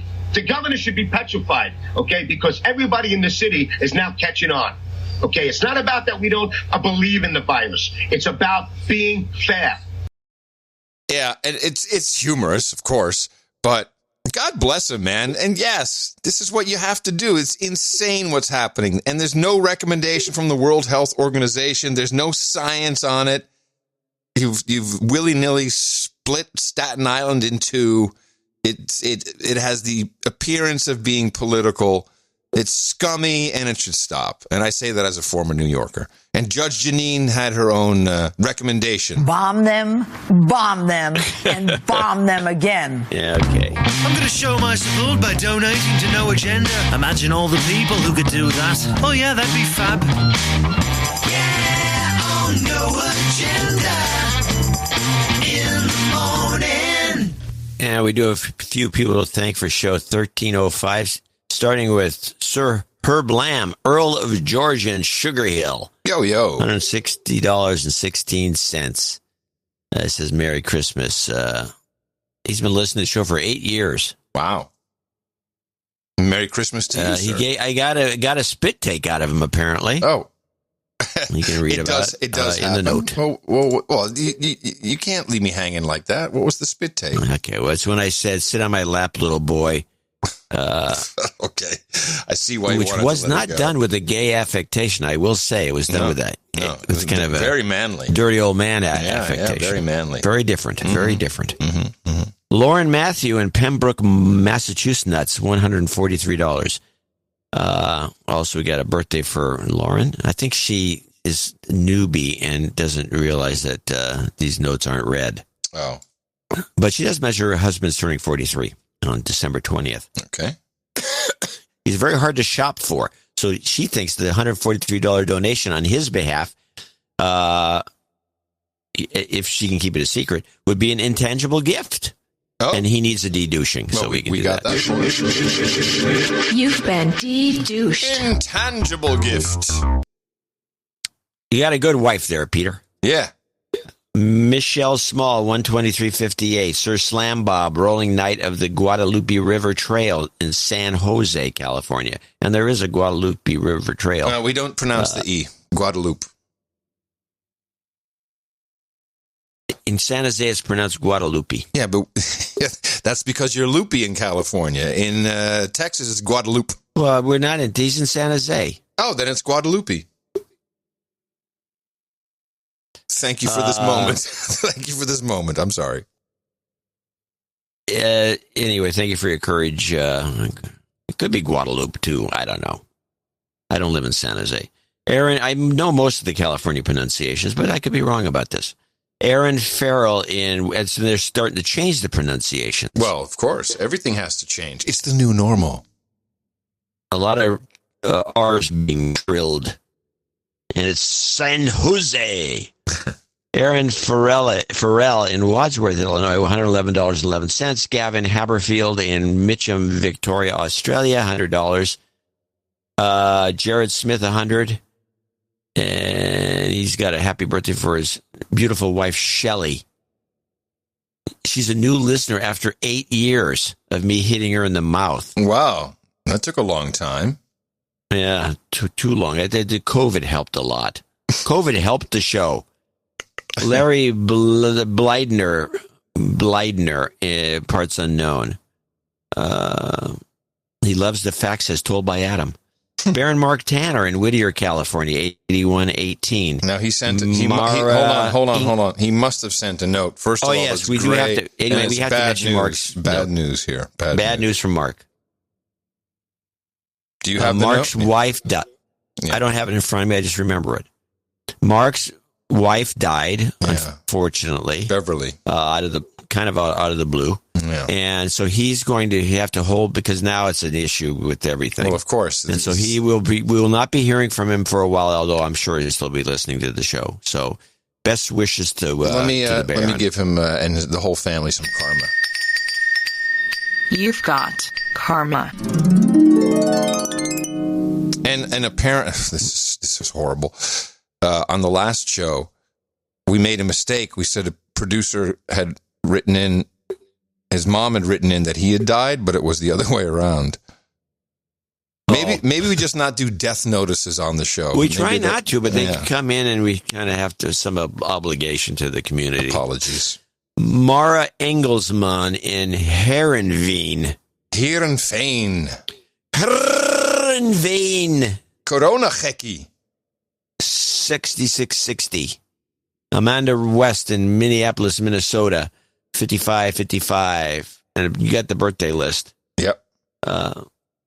What does she do? She had a very long note for some reason. Yeah, well, I don't know if she knows. Is she a newbie? Maybe. I would hope. Yeah, because no douche. This is the stars. Oh no, I'm sorry. The long note's from David Golding. Oh, her I'm note sorry. is just happy birthday.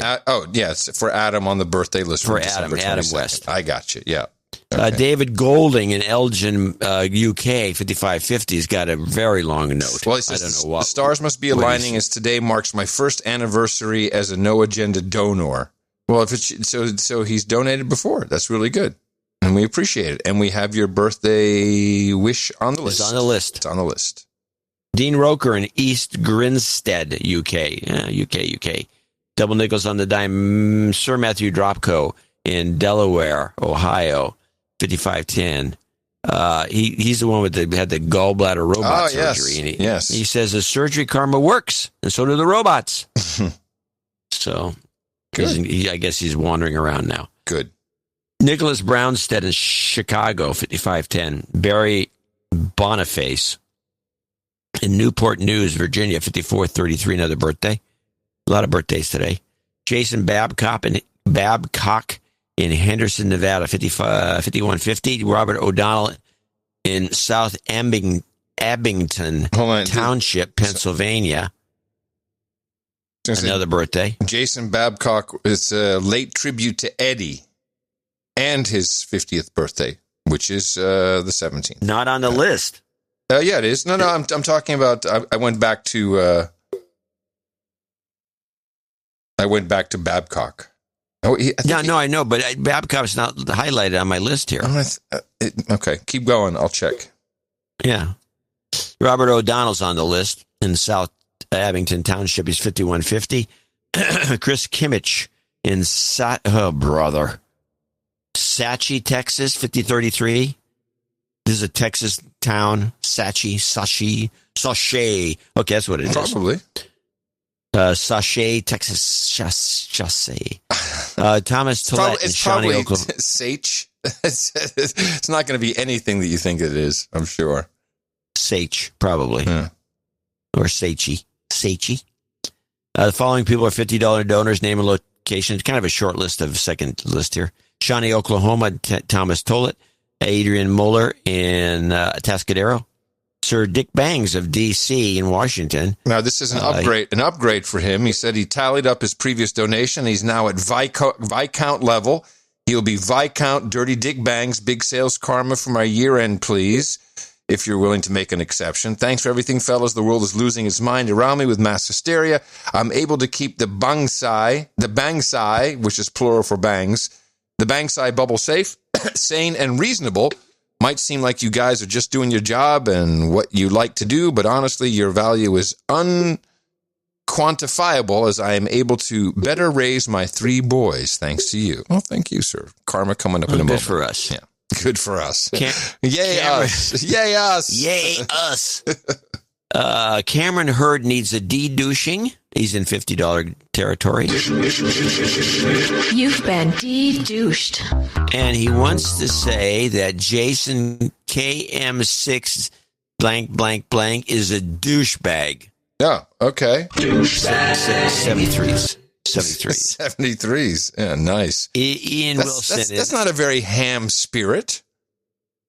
I just read them. Yeah. Ian Wilson in Ontario, Canada, 50. Sir Andrew in Greensboro, North Carolina. Robert Case in Mill Spring, North Carolina.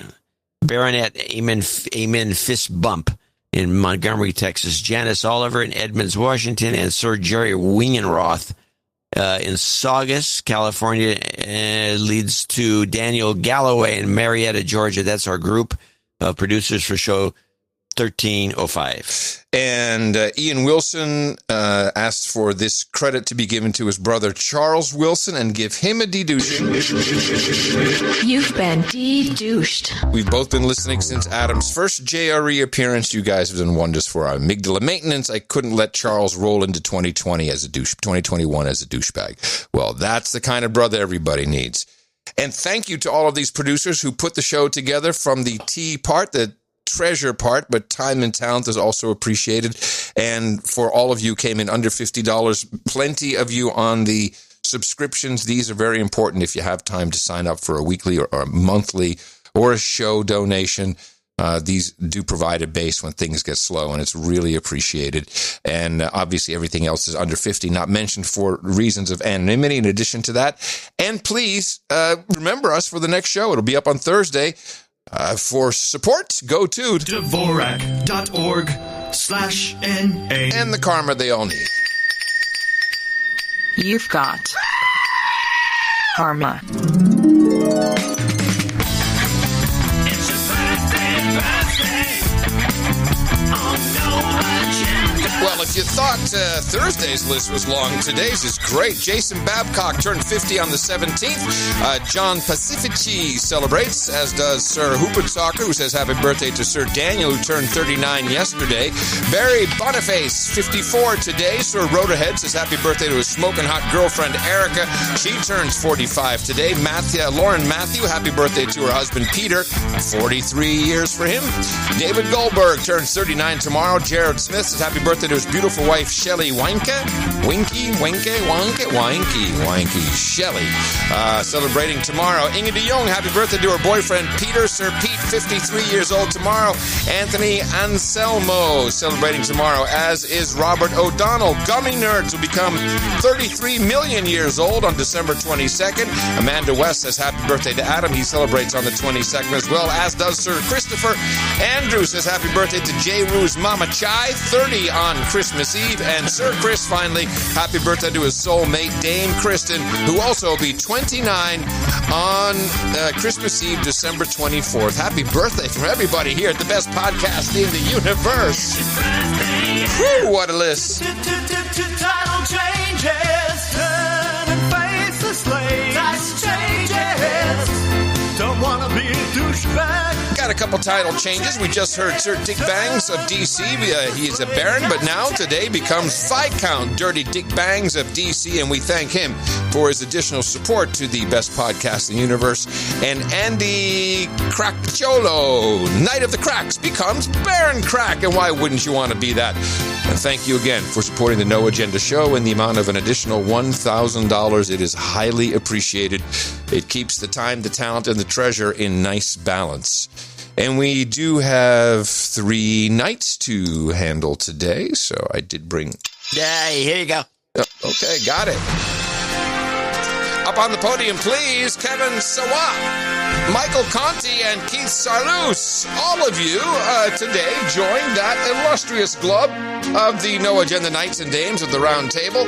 And, well, you're good to go, so I'm very proud to pronounce the KD as... Sir Kevin of the Irrigated Rice Fields, Sir Render, Knight and Bacchus of the Santa Ynez Valley. Gentlemen, for you, we've got Hookers and Blow, we got Rent Boys and Chardonnay, we have Hot Wings and Gene Cream Ale, Sarloos and Sons Wine and Santa Maria.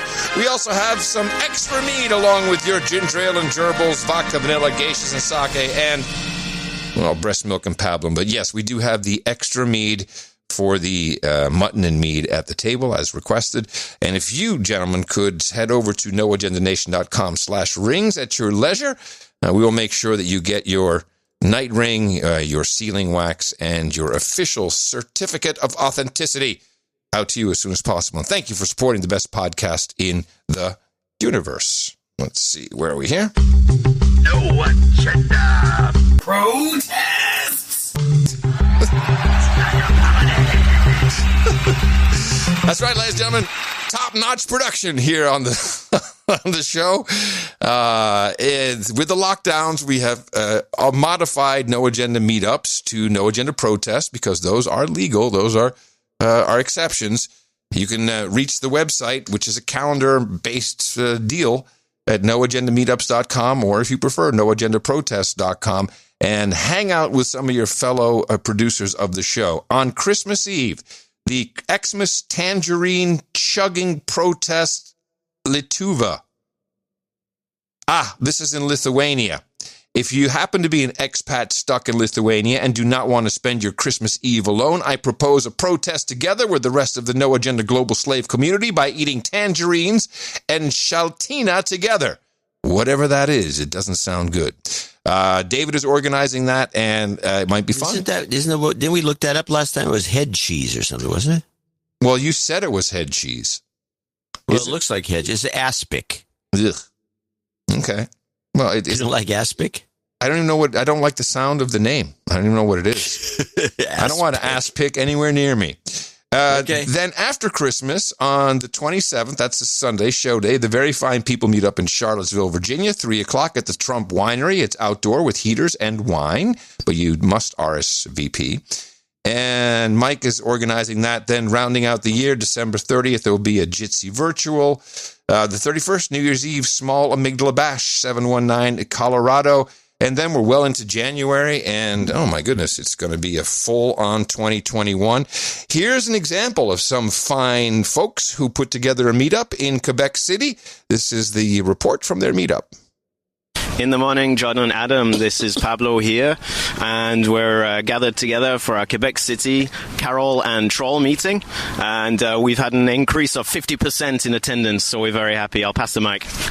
In the morning, Adam and John, this is Sir Effigy. We're sitting comfortably around a fire, COVID-free, and wishing you guys a good show and a good holiday, and get some Bitcoin. Douchebag Thomas here. Yeah. That's it. No Agenda meetups. It's like a party. It's like a party. Okay. They've got that part right. OC, the No Agenda meetup. Hey guys, this is Sir Sable of the OC over at Brewery X for the No Agenda meetup /protest.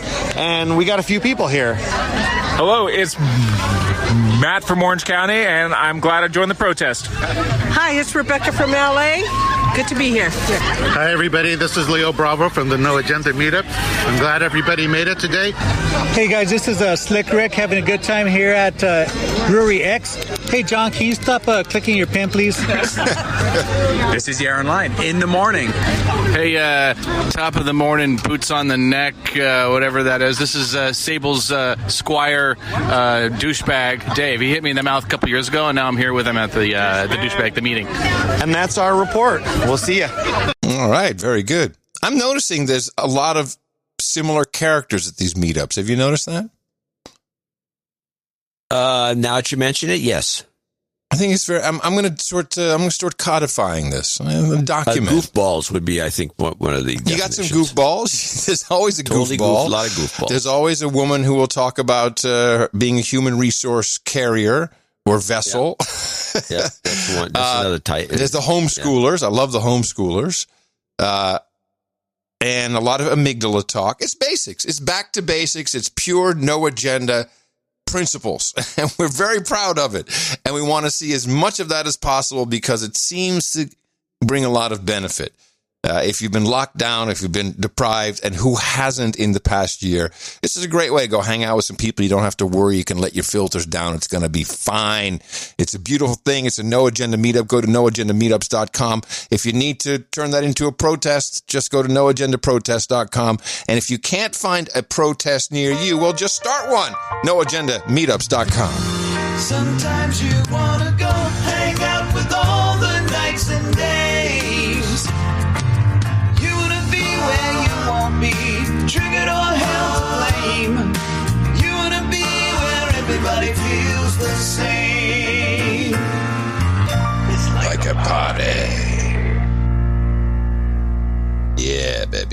a party. Like a big-ass party. Well. I have so many longer end-of-show mixes because people are ramping up for the holidays. So I'm going to, let's see. Our Thursday show, that will be the Christmas Eve show, correct? Yes, indeedy. Okay, so I'm going to have a couple of longer end-of-show mixes for that show. It'll be good. I'll make sure I have stuff. I have 2 clips for today's finish. Okay, all right. You got anything? Yes, I do. I have one. I think this will be a good wrap-up. It's not humorous, so it's better to have that before the last clip and have people feel good about themselves leaving this program. You think it'll be a better wrap-up than the one I think it might be a good wrap-up? No, I want you to play your wrap-up after that. I want you to wrap up. I just have a clip. Okay, I got one. Oh, you're going to play yours now? Yeah, I just have a clip. Well, let me... Oh. It's not a wrap-up. You wrap it up. Okay, well, let me play a pre-wrap-up before you play your clip. Okay, a pre-wrapper. Which is the Coca-Cola retires brands news story, which I thought was fascinating. Coca-Cola is cutting 2,200 jobs around the world, 1,200 of them in the U.S., as part of a broader restructuring plan. For the Atlanta-based company, the cuts represent about 12% of its U.S. workforce. Coca-Cola made the announcement Thursday after a decline in sales this year as restaurants, sporting venues, and movie theaters shut down during the COVID-19 pandemic. In October, the company announced it would retire 200 brands, or half of its portfolio. Several brands were already discontinued this year, including Odwalla, Zico Coconut Water, and Tab Soda. Well, yeah, it's a bunch of loser drinks. Who drinks Tab? Oh, comedians. Case in point, loser drinks. So it's beside the point. The point is, why do you buy Odwalla? It wasn't a Coca-Cola company. They bought them, and now they're shuttering them. It's a small juice company. Well, it's not that small anymore. Just taking them off the market. They were just shutting them down. Take them off the market. They get no... The Coca-Cola may be shuttering Dasani. Dasani water? Dasani is nothing more than bottled tap water. It's water, yeah. How can you not make money on bottled tap water with the distribution that you have? I think it's the fancy bottle. That's the problem. They're making money, but they want to make cheap ass bottle like everybody else's water. I think it's more expensive to manufacture. Well, you're asking. You're asking. You're gonna get that kind of a sound. I think it's irresponsible. Corporate irresponsibility. They should be busted up if they're going to pull this crap. To shut down loser brands? Bust them up. Bust them. I'm surprised because I thought that the only thing they would ever wind up selling in the end would be water. So maybe they're just paring it down. Maybe. All right, I'm saving my. Now go ahead. I don't even want to play mine. I'll play mine on the next show. I want you to wrap. Yeah, please wrap it up. All right, now, this is a long clip, and I just thought this was got no media coverage. Vice presidential candidate, no media coverage whatsoever. A plea that I think should have been. This is you know about this, right? Yeah, of course I do. I have some inside info. Oh, okay. Well, let's play. This is Sarah Palin coming on the air on the webs, on the interwebs, intertubes, to express her desire to have Julian Assange pardoned, and I'm all with her. Hey, this is Sarah Palin up in Alaska. Hi, guys. Hi, guys. And I am the first one to admit when I make a mistake. I admit that I made a mistake some years ago not supporting Julian Assange, thinking that he was a bad guy, that he leaked material that perhaps he shouldn't, and I've learned a lot since then. And I think Julian did the right thing, and Julian did us all a favor in America, did the world a favor by fighting for what he believed was right. And ultimately, he's been proven to be right. He deserves a pardon. He deserves all of us to understand more about what he has done in the name of real journalism. And that's getting to the bottom of issues that the public really needs to hear about and benefit from. Some years ago, I publicly spoke out against Julian, and I made a mistake. Like I say, I've learned a lot since then. I know that it's coming down to the wire and whether he's going to be pardoned or not. I want more Americans to speak out on his behalf and to understand what it is that he has done and what has been done to him as he was working on the people's behalf to allow information to get to us so that we could make up our minds about different issues, about different people. He did the right thing. I support him. And I hope that more and more people, especially as it comes down to the wire, will speak up in support of pardoning Julian. God bless him. Yeah, great end of show clip. Something's up. First of all, he's getting a pardon. And this is well known throughout the military community. Everyone's talking about it. He's getting a pardon. But this push from Sarah Palin is new. Glenn Greenwald he wrote another one was very long Substackers about what. The problem with Greenwald is he needs an editor, or he'll do that. Yeah. So it could be a couple of things. One is the Occam's razor. Sincerely, these people believe he should be pardoned and are coming out with about a month to go before the president won't have that power, or may continue to have the power. You never know. He has the power. He has the power now, but he won't after inauguration if he's not inaugurated. Sarah, so it could just be that this is what they think. Why Sarah Palin comes out now? She does nothing by coincidence, by chance. It may be that there's something big still coming. People want to get on the right side of Julian Assange. That crossed my mind. But everything I've heard is he's getting it. But why people are popping up now and making this their cause celeb is baffling to me. What do you think? Well, a couple of things come to mind. One, getting a pardon for what? He's in jail right now for like a contempt of court or something like that in the UK. There's been no charges from the United States filed against him. So what? It would be a pre-pardon. Yes, that's exactly what it would be. A pre-pardon, meaning that they were planning on doing something, even though they won't admit it to anyone. No, we're not doing anything. The second thing that always comes to mind is the fact that he's not even an American. I bring this up and you always counter it every time, but it's still, to me, he's an Australian citizen doing what amounts to a modern newspaper, releasing documents. I never counter you on that. I agree with that. You counter me by saying that, well, yeah, but you can indict or do all these things to a non-American. Some guy's doesn't even come into the country. Under some circumstance. I mean, they did the same thing with Noriega. They go down there and kidnap him from his house and throw him in a Florida prison. I mean, what kind of rights do you have to do that? Hello, foam finger number one, baby. Yeah, well, there is that element. I don't have any other thoughts on it. I believe he should be pardoned. I don't know whether he's going to get pardoned or not. And what irks me the most is he should have been pardoned on day one when Trump got in office, or at least within a year or two. Well, because Trump himself said, if it wasn't for him, I probably wouldn't have been elected president, because he revealed the Clinton emails and some other things that were necessary to get him over the top. And then this is the thanks he gets? Your original point is good. Is what is he being pardoned for? I don't think any, have charges been filed? Actually, I think there was some charges. No, I don't think so. I have a feeling. It's assumed that when they let him out in England, he's just going to be extradited for some charges that'll show up at the last minute. This is he's been railroaded, let's put it mildly. Mm-hmm. Well, no, he was charged. WikiLeaks found him charged in superseding indictment. New allegations assert Assange conspired with anonymous affiliated hackers, among others.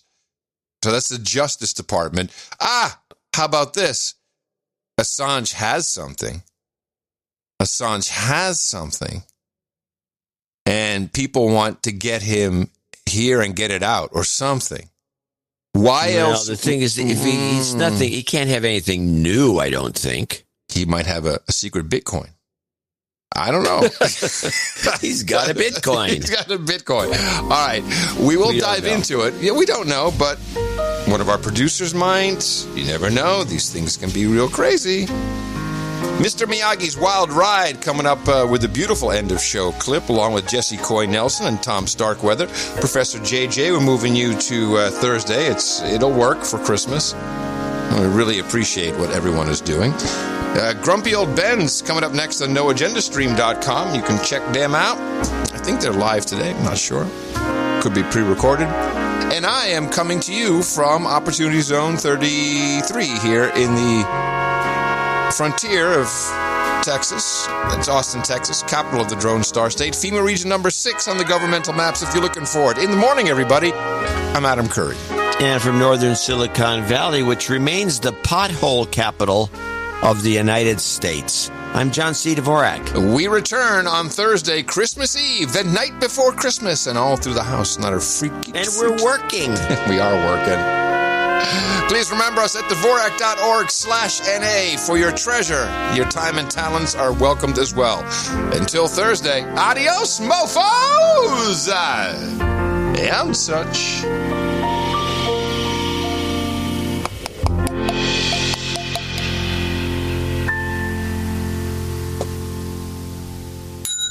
A smaller Christmas is going to be a safer Christmas, and a shorter Christmas is a safer Christmas. This is our COVID Christmas.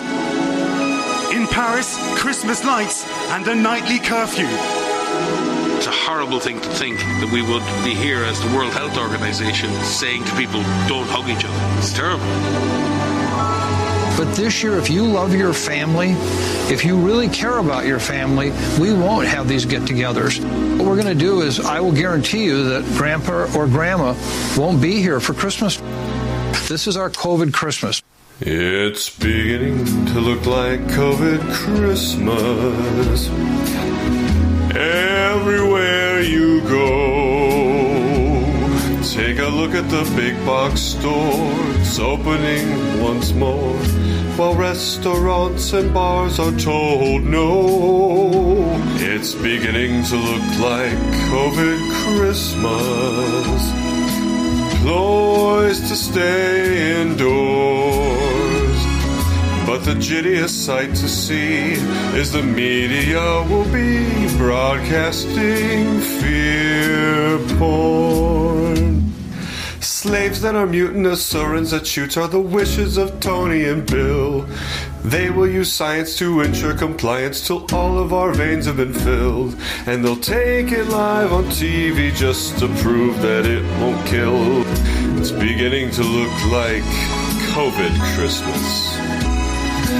Everywhere you go, empty chairs and empty tables, people who just weren't able to wear a mask wherever they did go.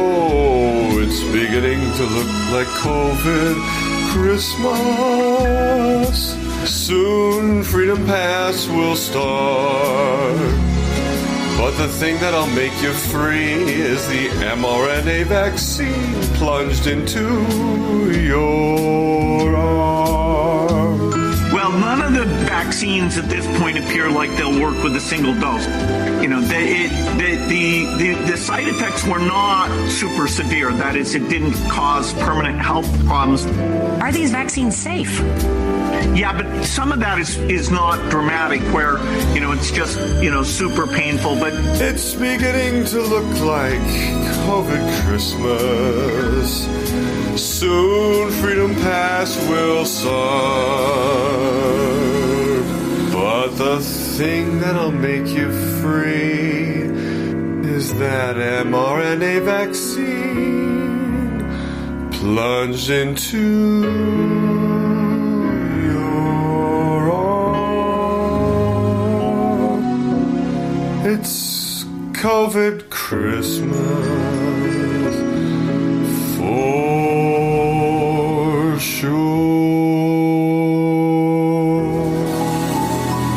You know, you can't sugarcoat it anymore.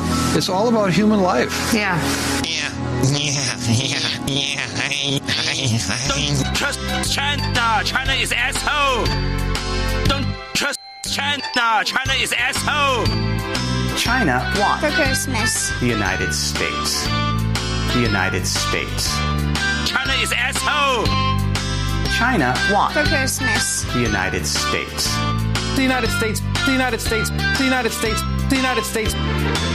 Why would I be talking about Winnie the Pooh so much? Winnie the Pooh is constantly being banned in China. And that's because the leader, Xi Jinping, is very sensitive. And he doesn't like the fact that people compare him to Winnie the Pooh. China is asshole. China what? For Christmas. The United States. The United States.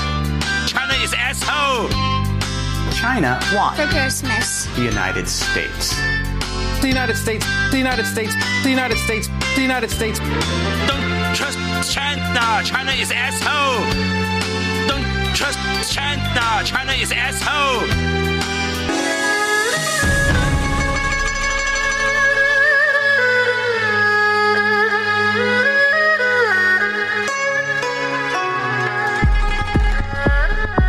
This is a big day. This is a very exciting day. Something that is an actionable intervention that will get us out of the extraordinary. To see that there's an end on the horizon, something that's going to allow us to return back to normal, it's wonderful. It's emotional. Extraordinary scientific advances and did not compromise safety, nor did it compromise scientific integrity. It's called Operation Warp Speed. That means big and it means fast. Vice President Mike Pence rolling up his sleeve. Or is this something the government is trying to put over on us? Is this something the companies want to take advantage of? The foremost concern is about the side effects. People like Omen want to know the speedy process didn't come at the cost of safety. We're not sure, if it's going to be like fever or pain and whatnot. Wow, awesome. Yes, yay science. Wow, awesome.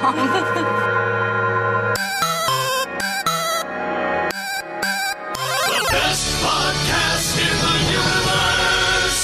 Adios, mofo. Dvorak.org/NA. Santa Claus is good to go. We expect to have more dead bodies.